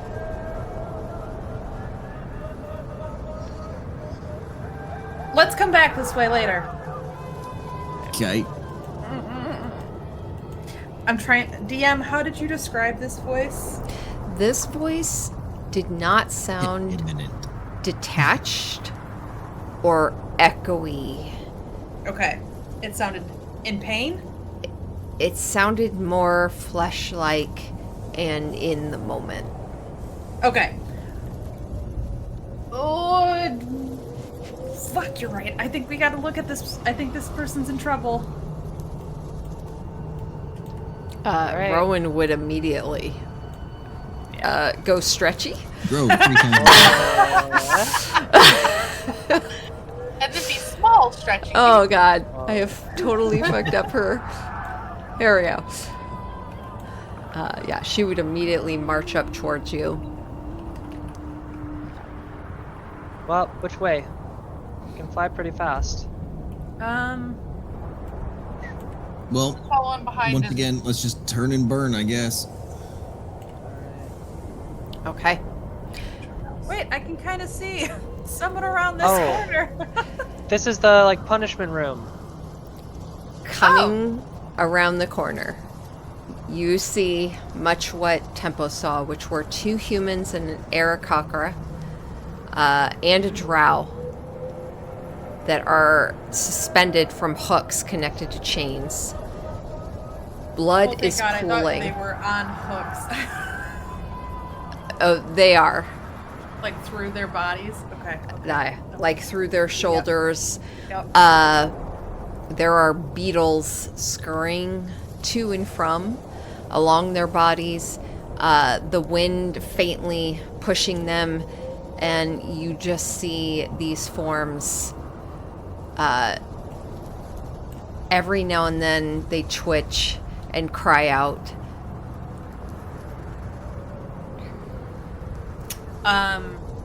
I guess first pass, anyone we recognize from the surrounding areas? Red Lodge or anything like that? The ceilings here are high above in this cavern. You're talking 80 feet tall. Okay. And any of the individuals on the hooks, are they villagers from Red Larch we recognize, or anyone, or are they complete strangers? 2 of them. Roll me, let's do just generic intelligence. Oh, that's a nat 20. Ooh. And I have a +0, so it's a 20. You can tell 2 of the individuals look like initiates. That possibly who knows why they're down here. They don't seem to be enjoying themselves. The drow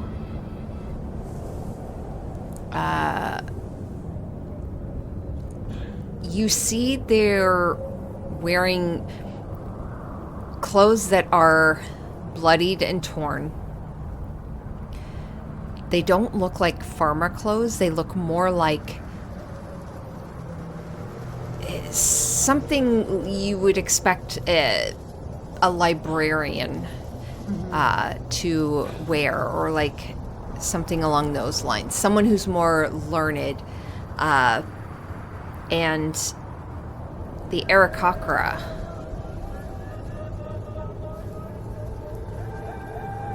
looks... You see this looks like a female Aarakocra. The beak thinner and longer, and you notice it's just kind of hanging open, the eyes drifting open and closed, and you just see some blood dripping down, staining her colorful, what were vibrant teal blue feathers, with some pink and red along the tips and interspersed, has just turned duller and stained with dust, dirt, and blood. We have to get these folks down. Yeah. And I think, feeling a little bit reminded of Shush, I think Nina goes for the Aarakocra first.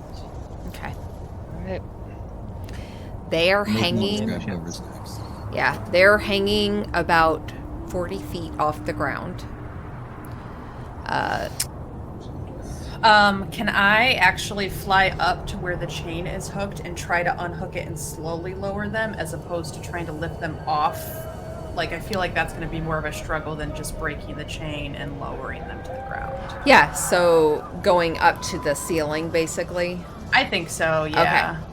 Yeah, you head to the ceiling to break the chain. Yeah, I essentially use, like, I will do, like, prestidigitation and control flames, sort of like Chara does her heat metal, but I will do it with flames as opposed to the metal itself, and then loosen the bolts. Okay. You do so and heat the chain up, and you start to see the stretching of the metal as it goes hot red, and it starts to stretch. And you see the break of the chain. Cool. I'll grab it, let it pull me down a little bit, and then use my fly to, like, and then slowly lower her down. You grab the chain, and you feel it the weight start to pull you down. And you hear a sound above you. And we're going to take a quick 5-minute break because I have got to pee. Oh, fuck. But The news! the news!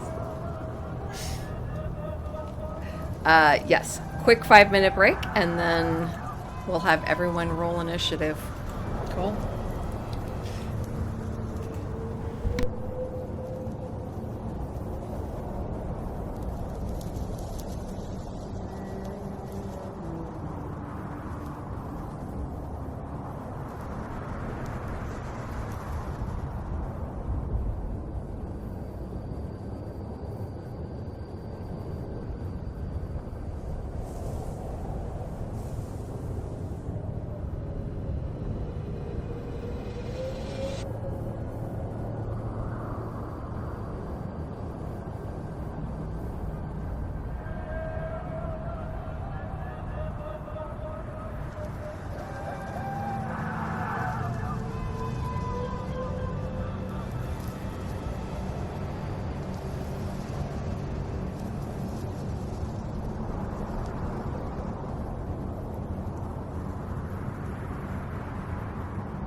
Guns a-blazing.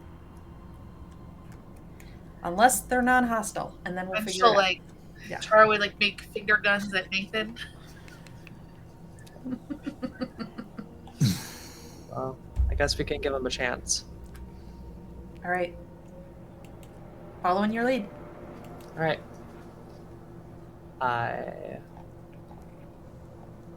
will. Before we like go around the corner, I'll hold Eldritch Blast for if someone looks like they're going to do something aggressive. But I will zoom around the corner here. Okay.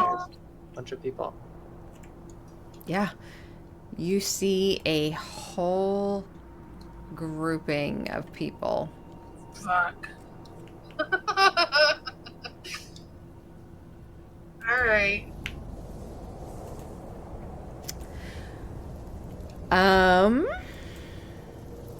Sorry, I'm also going over there. I just had to Mhm. put the cat or the dogs. Oh boy.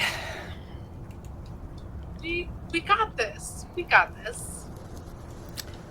They all turn and look towards you.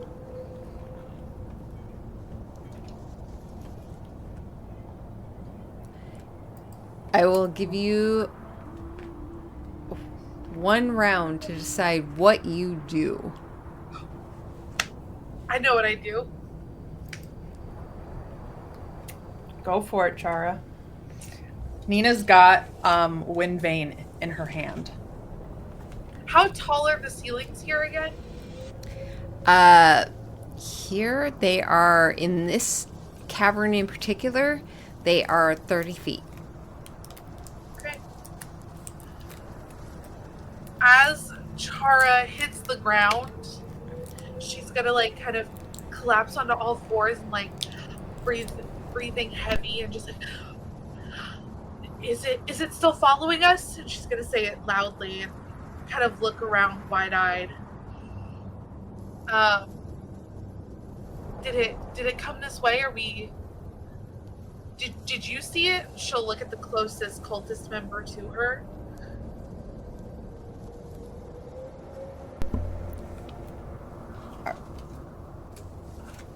Did you see it? It looks towards you, the closest one. Roll me a persuasion check. Okay. A 24?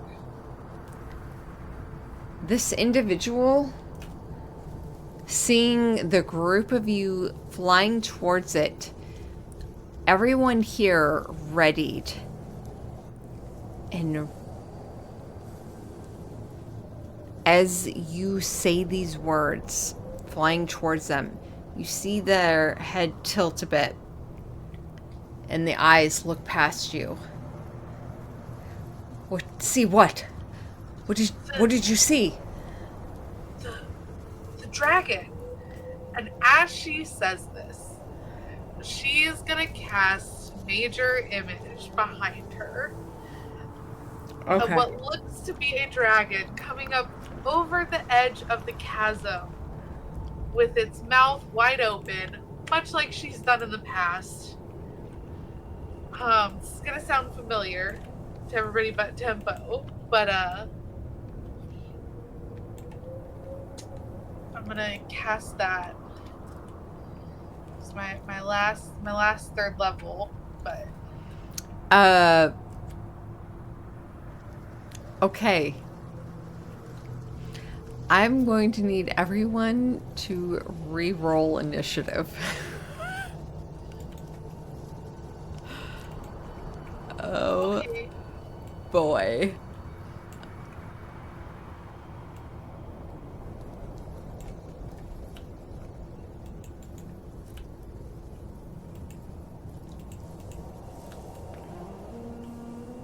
That's an 8. 8 for Chara? Okay. Yeah. I got a 14, so I added mine in. Okay. Thank you. I got a 16 and edited mine in. Okay. Rowan. Yeah, I'm not allowed to roll for Rowan anymore.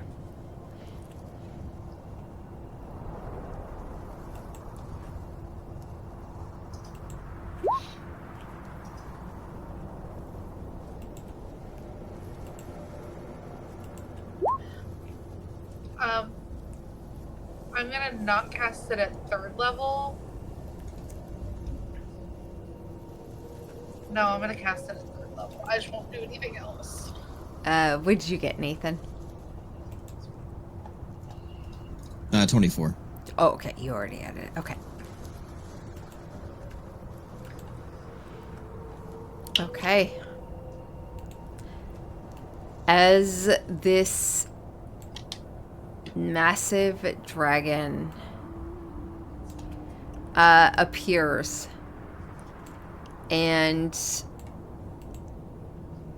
begins to fly over the chasm behind Nathan and Rowan, you see all of the eyes turn towards this dragon as a massive roar rips across, carried and then drowned out by the sound of the wind.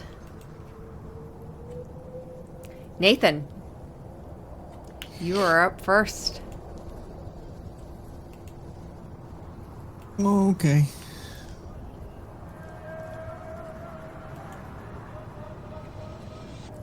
You said the dragon thing out loud, right? Yes, Yes. yes, Sure. all of that was said out loud.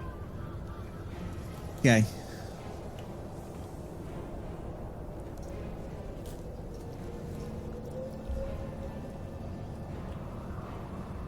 Okay. So I know that this is a performance from Chara. I think I'll just try to help her sell it. I will grab Rowan and Nina and fly in like a southward direction for like 30 feet, I guess. So, what? 25, 30. And I think I will drag both of them with me Okay. if they will allow it. If not, I won't. Definitely don't want to be standing over the cavern when Fly wears off. So yes. Okay. Rowan would initially struggle, but feeling that it's you, who she has grown quite a bit of trust in, she will allow it. And not only that, your speed is so insane, even if I made it difficult terrain, you would still be able to get 30 feet. So yeah, Would you you were like me able to to roll drag the two performance? of them. Because I'm going to also make it seem like we're running in fear Excellent. to help Chara. Okay. I would say just roll a persuasion check with advantage. Okay. That's a nat 20 for 23. Okay. Yeah. Several of the initiates, you see, they hold up their weapons. A couple of them, you see them gathering spells until they see you fly quickly past, dragging the two, looking fearful, and you see their eyes as they turn and they realign towards the chasm. Tempo. Yeah, I'll take a page out of their book. I'll kind of give a quick like glance over my shoulder and give a shriek, seeing the dragon, and I will bolt after these folks.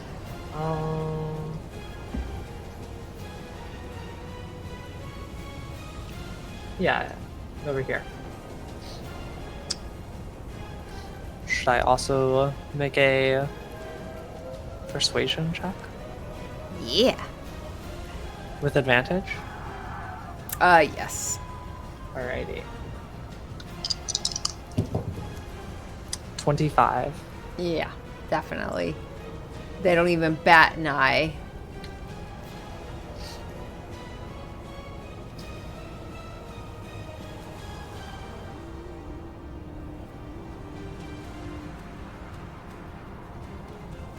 That's my go.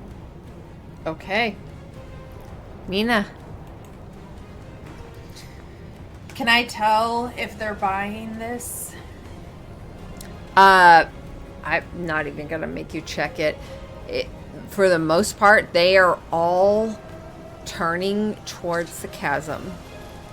There have been a few checks now of individuals that looked genuinely terrified as they ran from something, and a loud roar coming from the chasm.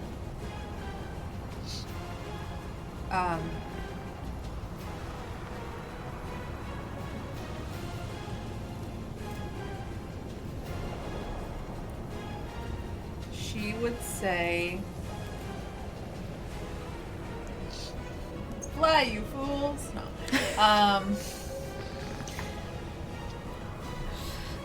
I'm trying to decide if wielding Wind Vane right now to tell them to leave is a good idea or not, because if they see someone holding that, they're gonna assume we're against them, and I don't know.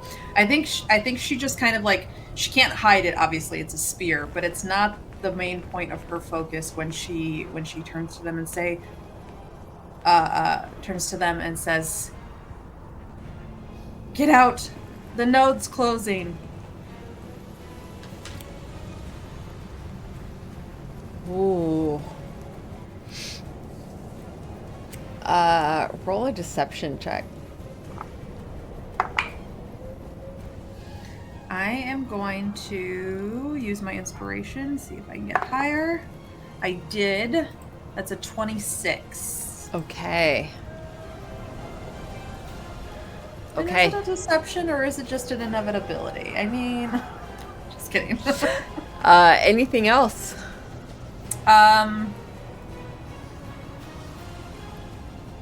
No, I think I'm going to kind of look to see, or I guess I'm just trying to get a sense of the way the wind is pushing this time.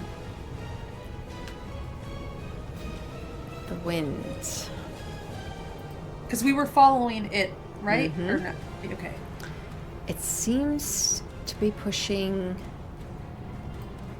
in a northwesterly way, sweeping through all of these caverns here, seemingly from the chasm. Okay. And north was straight. West way. is... That's north. Okay. Yeah, so I'm So gonna it follow seems to tempo. kind of be going that way.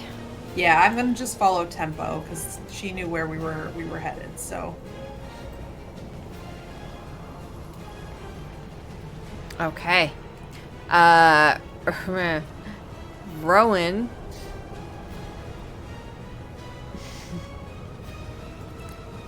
Since you want me to roll something?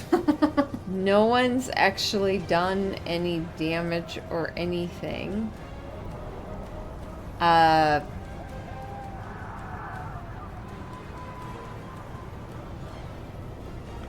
she is just going to move.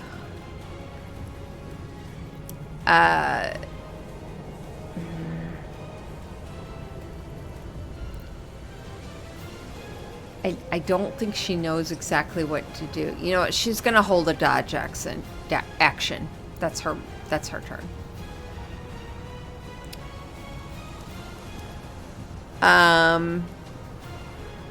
Okay. The initiates. Chara. On this spell, Yes, on this spell. how long does it last? I think it lasts for an hour, unless dispelled. Okay. Let me check. And do they get checks regularly? Okay, so it's 10 minutes. Okay. I I can use it to move it, blah, blah, blah. Physical interaction with it reveals it to be illusion. Okay. Because things can pass through it. A creature that uses its action to examine the image can determine that it's an illusion with a successful intelligence check against my spell save DC. Okay. Which is an 18. This first one, the closest one, it does not have that type of intelligence. It sees a large creature moving towards it, and she immediately moves forward, pulls out her weapons, and she's just going to chuck it towards this illusion of this large dragon. 14 to hit. I mean, I think it's an illusion. It goes right through it, right? It's an illusion, but like I can also move it. But like I think I can only move it on my So, action. what's your AC? My AC is 14. Okay. Let's say it hits it then. Okay. The dagger moves through this illusion. Just because I think it's hilarious. Well, damn. I was Should gonna have say, just bought it, guys. Well, it rolled a 19 intelligence check. The dagger passes through it, and you see it briefly. The one to the side of it says, "This is a very powerful dragon!" And the one that chucked the dagger just pauses for a moment and says, "No, fuck me! No!" And she looks backwards and just tries to cry out over this ever cascading sound of rushing air. "It's not real!" And that is her turn, as this one is going to run up. This guy's dumb. He's also going to throw a dagger towards it, which misses. How far up are you guys flying?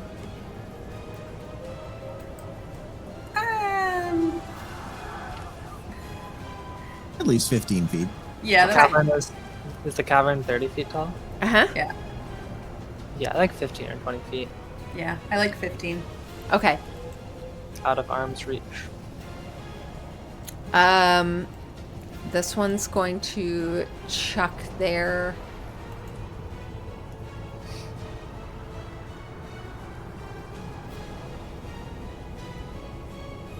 Yeah, they're going to make a dagger attack, throwing it at Rowan. With advantage for 23 to hit for 6 damage. Well, I tried. It's a good try. There was an attempt. It was made. Hey, it worked for a good round and a half. I was gonna say, 50% success rate on this. I'm taking This one's towards you, Nathan. 18 to hit. 5 That hits. 5 piercing. Okay. These two are going to run up and also chuck their daggers towards you. That one misses. This one's going to come up here. 23 to hit for 3 piercing. Okay. This one's going to run up towards you, Tempo.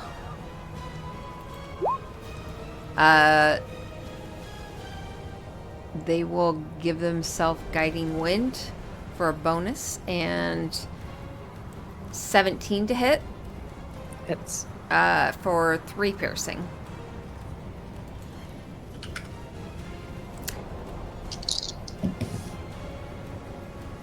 Still concentrating. Okay. That is the initiate's turn. The Howling Hatred Priest.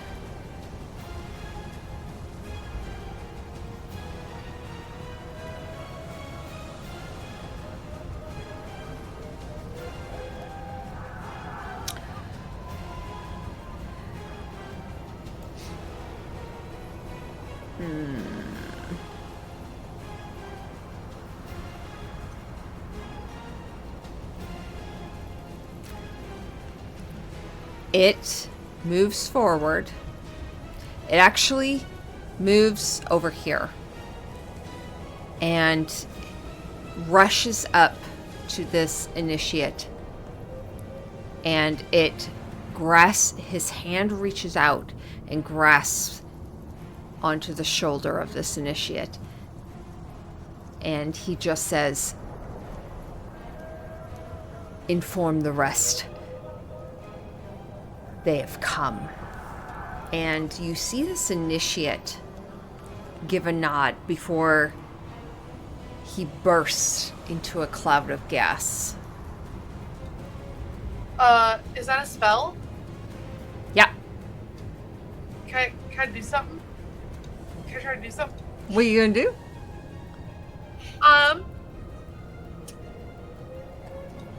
Can I do?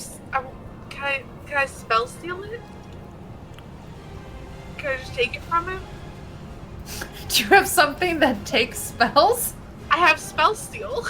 Like, legitimately, I do. What the hell is that? Oh. That's a homebrew one. Is it really? Yeah, it's one I took for another campaign.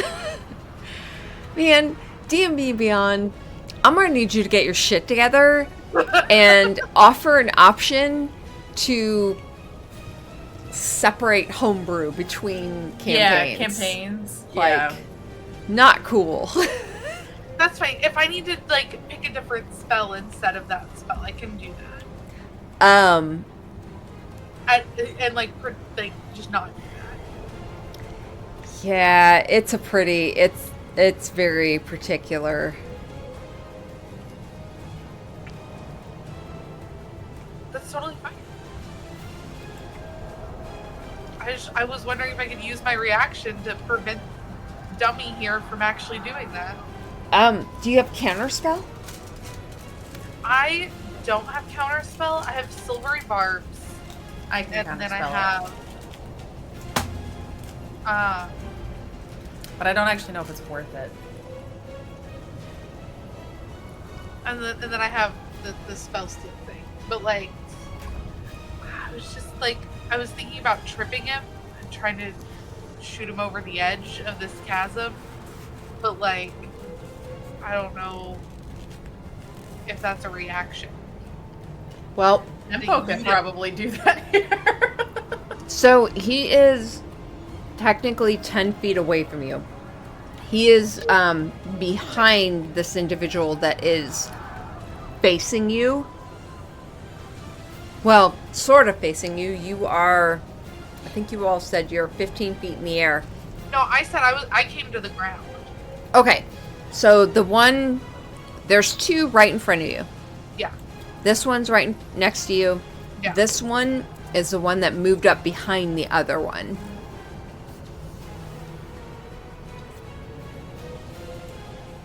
And then you said, and it's the initiate, the one that's in between us. That's Yes. doing the thing. The dummy. Well, no, he is the one that is bursting into a gaseous form. But the one that casts the spell is the one behind him. I see. All right. Never mind. But if I reach out and touch him, I don't also burst into a gaseous form. It's like I can't go with him. Are you doing that? Yeah. I'm totally gonna try to do that. Like, what happens if I'm like, is it like Harry Potter where it's like, and it's like reach my hand in and I go too, or? Okay. You reach into, as this initiate bursts into this gas-like form, you reach forward and try and grasp into it, and nothing happens.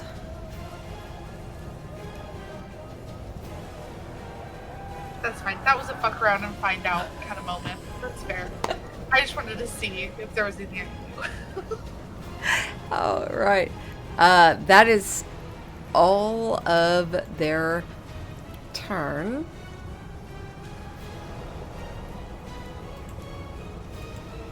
Well, Chara, it's your turn. It is my turn. It is my turn, and this guy is like right in front of me. Well, one is a cloud of gas. Well, cloud of gas is gone, right? Like he poofed. He poofed away? He's just in front of you as a cloud of gas. Oh, that's so weird. It's like a gaseous form. I think it gives him the ability to fly quickly and stuff, so you could still hit him if you have something that can like affect an area. I do have something that can affect an area. Cool, I think that's what I'm gonna do. Well, I guess maybe. I don't actually know all the details of gaseous form, but I know it can let you fly fast. Right. It's magic. I am gonna chuckle to myself, and then I'm going to cast. I'm gonna cast Thunder Step, essentially transporting myself outside of the middle of all of this nonsense. I can move up to 90 feet, but I'm gonna move. I'm gonna go just like right over here. No, I'm gonna go a couple of feet behind Nina. Yeah. Yeah, so I'm gonna teleport right about here. And when I do, after I disappear, a thunderous boom sounds. So each creature within 10 feet of the space that I just left must make a Constitution saving throw. And they need an 18 or higher to save. Okay.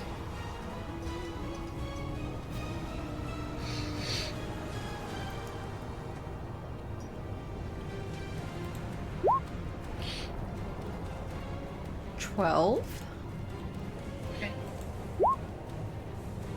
15. Okay. And a 5. Great. None of this saved. Which is excellent.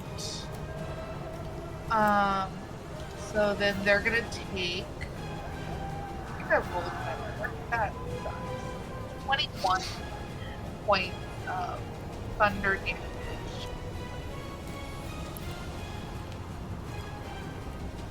Uh, 21. What was the saving throw again? 18. Okay, no. Okay. This guy, immediately, the vibration, the sound of this thunder, you just watch as fluid starts to pour from every orifice of him, and his form just turns to liquid as he drops to the ground. This individual that had just burst into a gaseous form, as the thunder explodes, it vibrates this cloud, which continues to shift and vibrate. How much damage did you say? 21? 21. 21. This other individual takes the damage as the cloud dissipates, that gaseous form just completely, you just see, turns into steam. This leftover individual takes the damage, and you see he shakes it off and looks towards you, Chara. Anything else?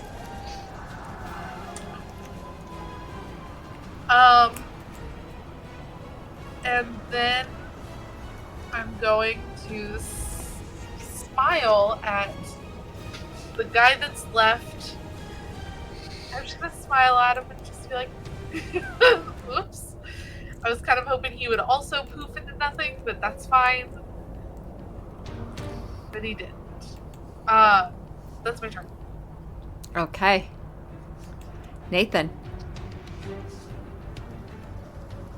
So it was this guy and this guy that threw knives at me, right? Yeah, I think so. Okay. So he turns and just like lands between the two of them and just kind of pulls out the knives, flips them blade out, and hands them back. You're gonna want to run.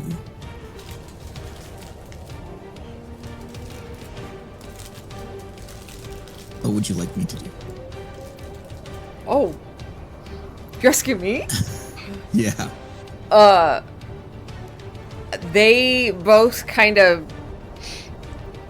as you hand the knives back to them, they both just kind of look at you. Confused.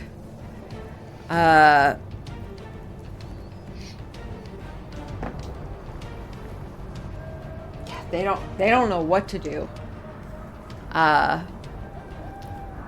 What would Nathan like to do?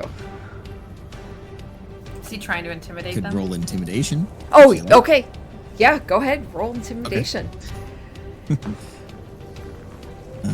16. All right. There. 24. Yeah. Yeah, both of them fail.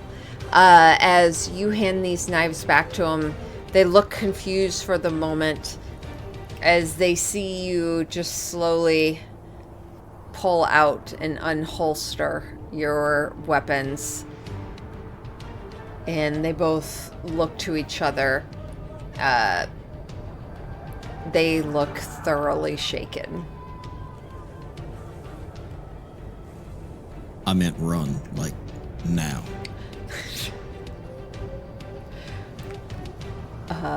Okay. And that's probably his action, so I'll leave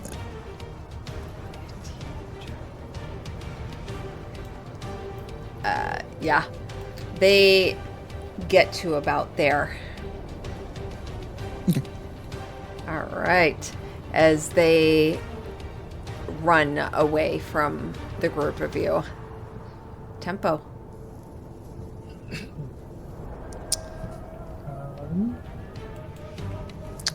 I am going to I'm going to come to the ground here and then cast Spirit Guardians, designating my friends, the 3 people we met back waiting at the water, and the 2 people I saw chained up because I don't have to see them. The 2 people we saw that I saw at the pillar around the corner. And yeah, so How big is it? it is a 10-foot radius. 15-foot radius.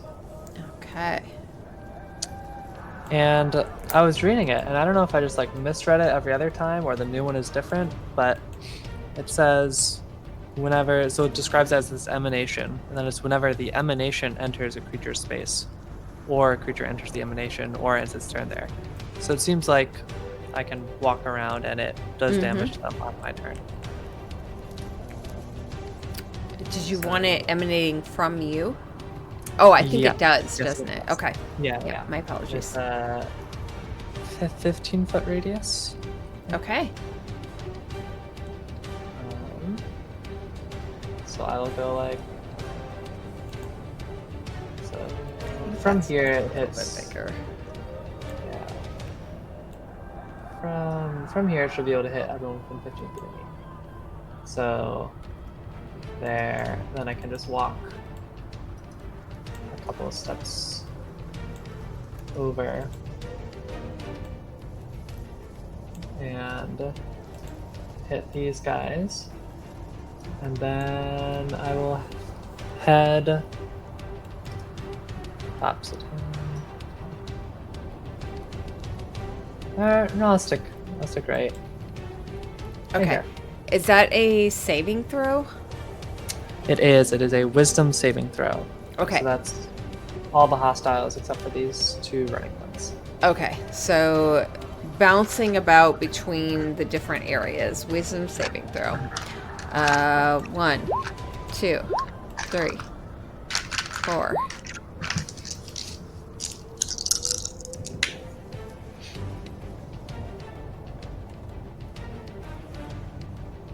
A 0, a 13, a 13, an 11, and a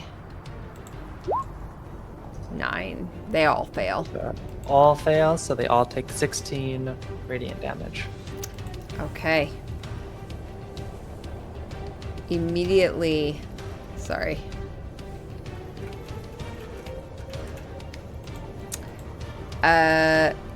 Immediately, several of these these initiates are taken over by these spirits that slam into them, and you see them scream out in pain and fear as they rip through their corporeal form, the flesh bursting free and carried on by these spirits. How much damage was it? 16. 16. Anything else as this remaining priest you see brings up his gauntleted arm and holds it in front of his head? Yeah, I'll have Ollie swoop in from the chasm on the other side and take a swing. 9. That misses. Poor Ollie. Man, Ollie's having a rough night. Has rolled like a 3, a 4, a 5, then a 4. So, Rowan feels Ollie's pain. yeah, that's my go. Nina. It's loud in here with the wind, right? Yes. Okay. So we probably didn't hear what this guy said before he turned that person. Roll me a perception check. That's a nat 1. No. Okay. Yeah, I think I can't wield finesse weapons, so I'm not gonna wield Windbane. I think I'm gonna come over here, land right here, and just be like, you really should have just run.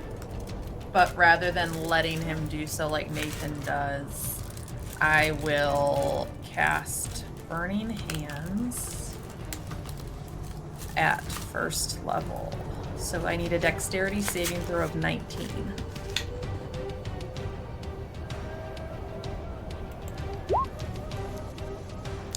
$20. Okay, I think he still takes half damage. Okay. Yes. So. Oh shit! Roll. 9 plus 5 for my elemental affinity, so 14 halved to 7. 7 fire damage to him. Flames engulf him. He looks rough. Okay. Skin sloughing off of him. Screams just emanating from charred lungs. Okay. With that same hand that I cast Burning Hands, then I think I'm just gonna reach out and grip his throat and just say, how many more are left? And that'll be my turn. Physically ripping out his throat? No. Just like I'm gonna essentially like hold him in place as I'm Awesome. demanding information out of him. Yeah. Okay. Rowan. I guess really quick, one of the my goal is I control how much pressure he has on his throat to be able to speak. If he sounds like he's gonna cast a spell, I will make it so he can't speak. If he's gonna give me the information, he gets to talk. Essentially, is what I'm going for. Okay. Okay. Duly noted. I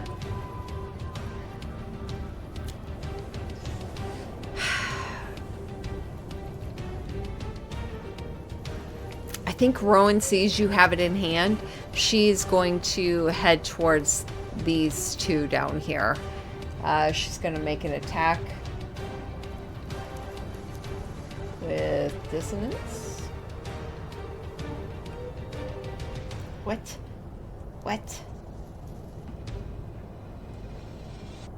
Oh, I'm on the wrong sheet. Sorry. Attack.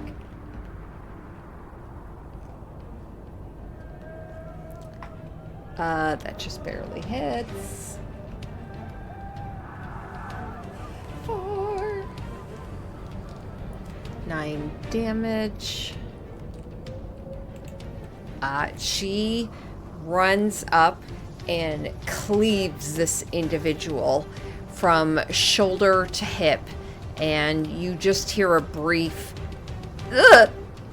cry out before they are downed. That she's gonna hold her turn. Use the rest of her movement to move here. Actually, nope, she can only move to here. That is her turn. That brings us to the Howling Hatred Priest.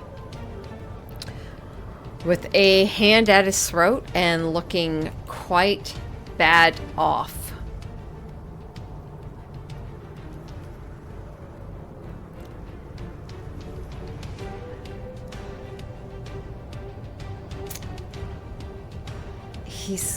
He's gonna pull out his scimitar and make 2 attacks at you, Nina. Okay. Natural 20 for 25. 19. Actually, no, I will take that natural 20. I'm not worried about that. Yeah, they both hit. Well, okay. So a natural 20 and then a 13. 13 doesn't hit. I thought you said 19. Sorry. That was the second roll Gotcha. for it. Okay. So the natural hits.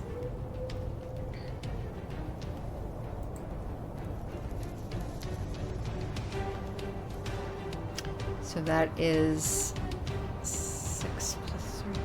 So 9 plus 3. 12 points of slashing damage.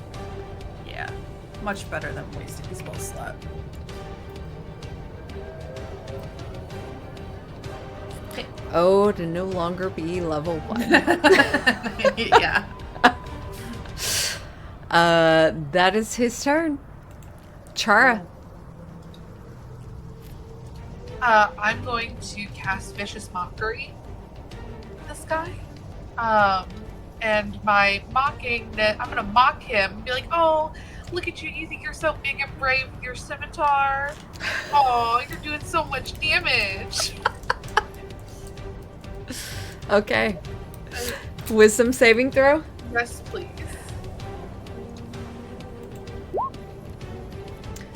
That is a 10. That does not save. So they're gonna take 4 points of psychic damage. You want to describe to me how this looks as this individual goes down? Probably just like Chara says this is like mocking him for pulling out his scimitar. his eyes would roll back into the back of his skull, and he just would KO. Okay.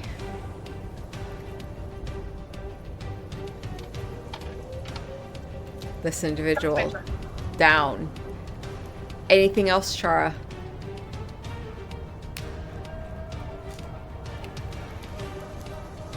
Nathan.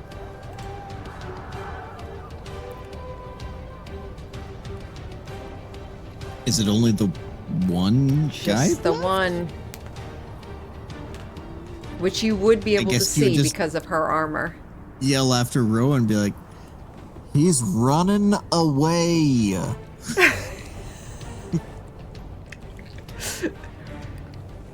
She looks at you, she's like, That's it. yeah? You want me to let him go? Pretty much, yeah. Okay.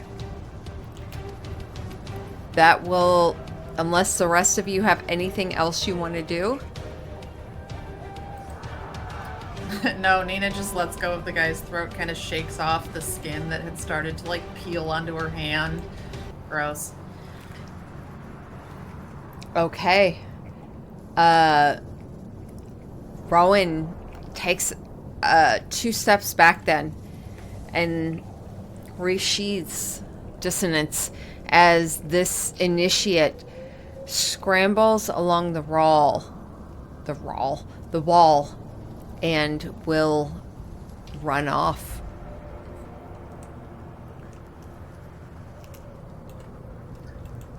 All right, it's this way.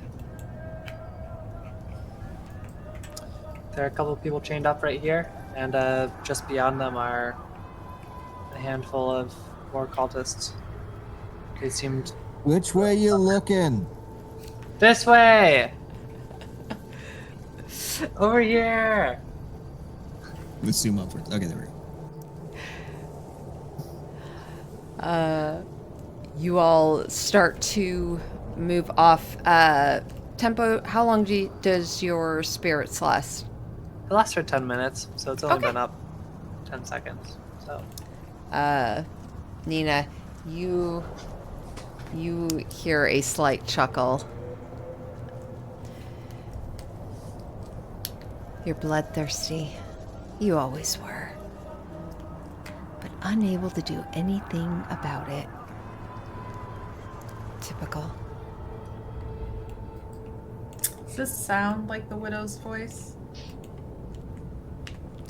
No. Sounds like Alia's voice? Sounds like Alia. Okay, that's what I thought. I just wanted to confirm Liza's gut instinct on this.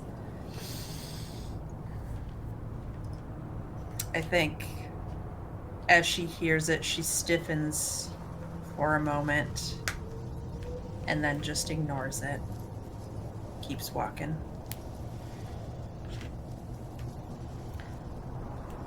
Okay.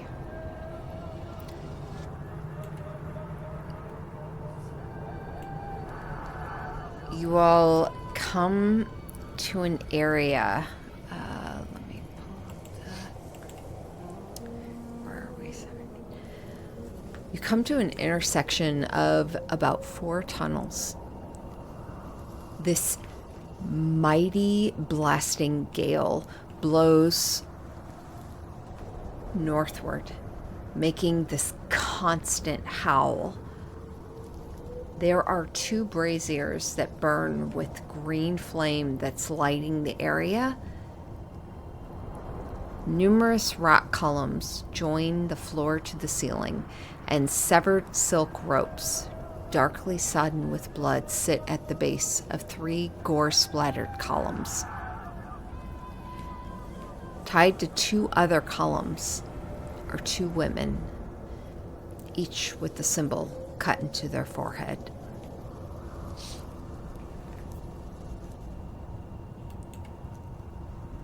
And as the group of you start to move into the area, you see one of the women, her head dip and look back around the column at the group of you. Her eyes catch on you. And she draws into her lungs a deep breath. And then she screams loudly. And it is caught on the wind and carried north.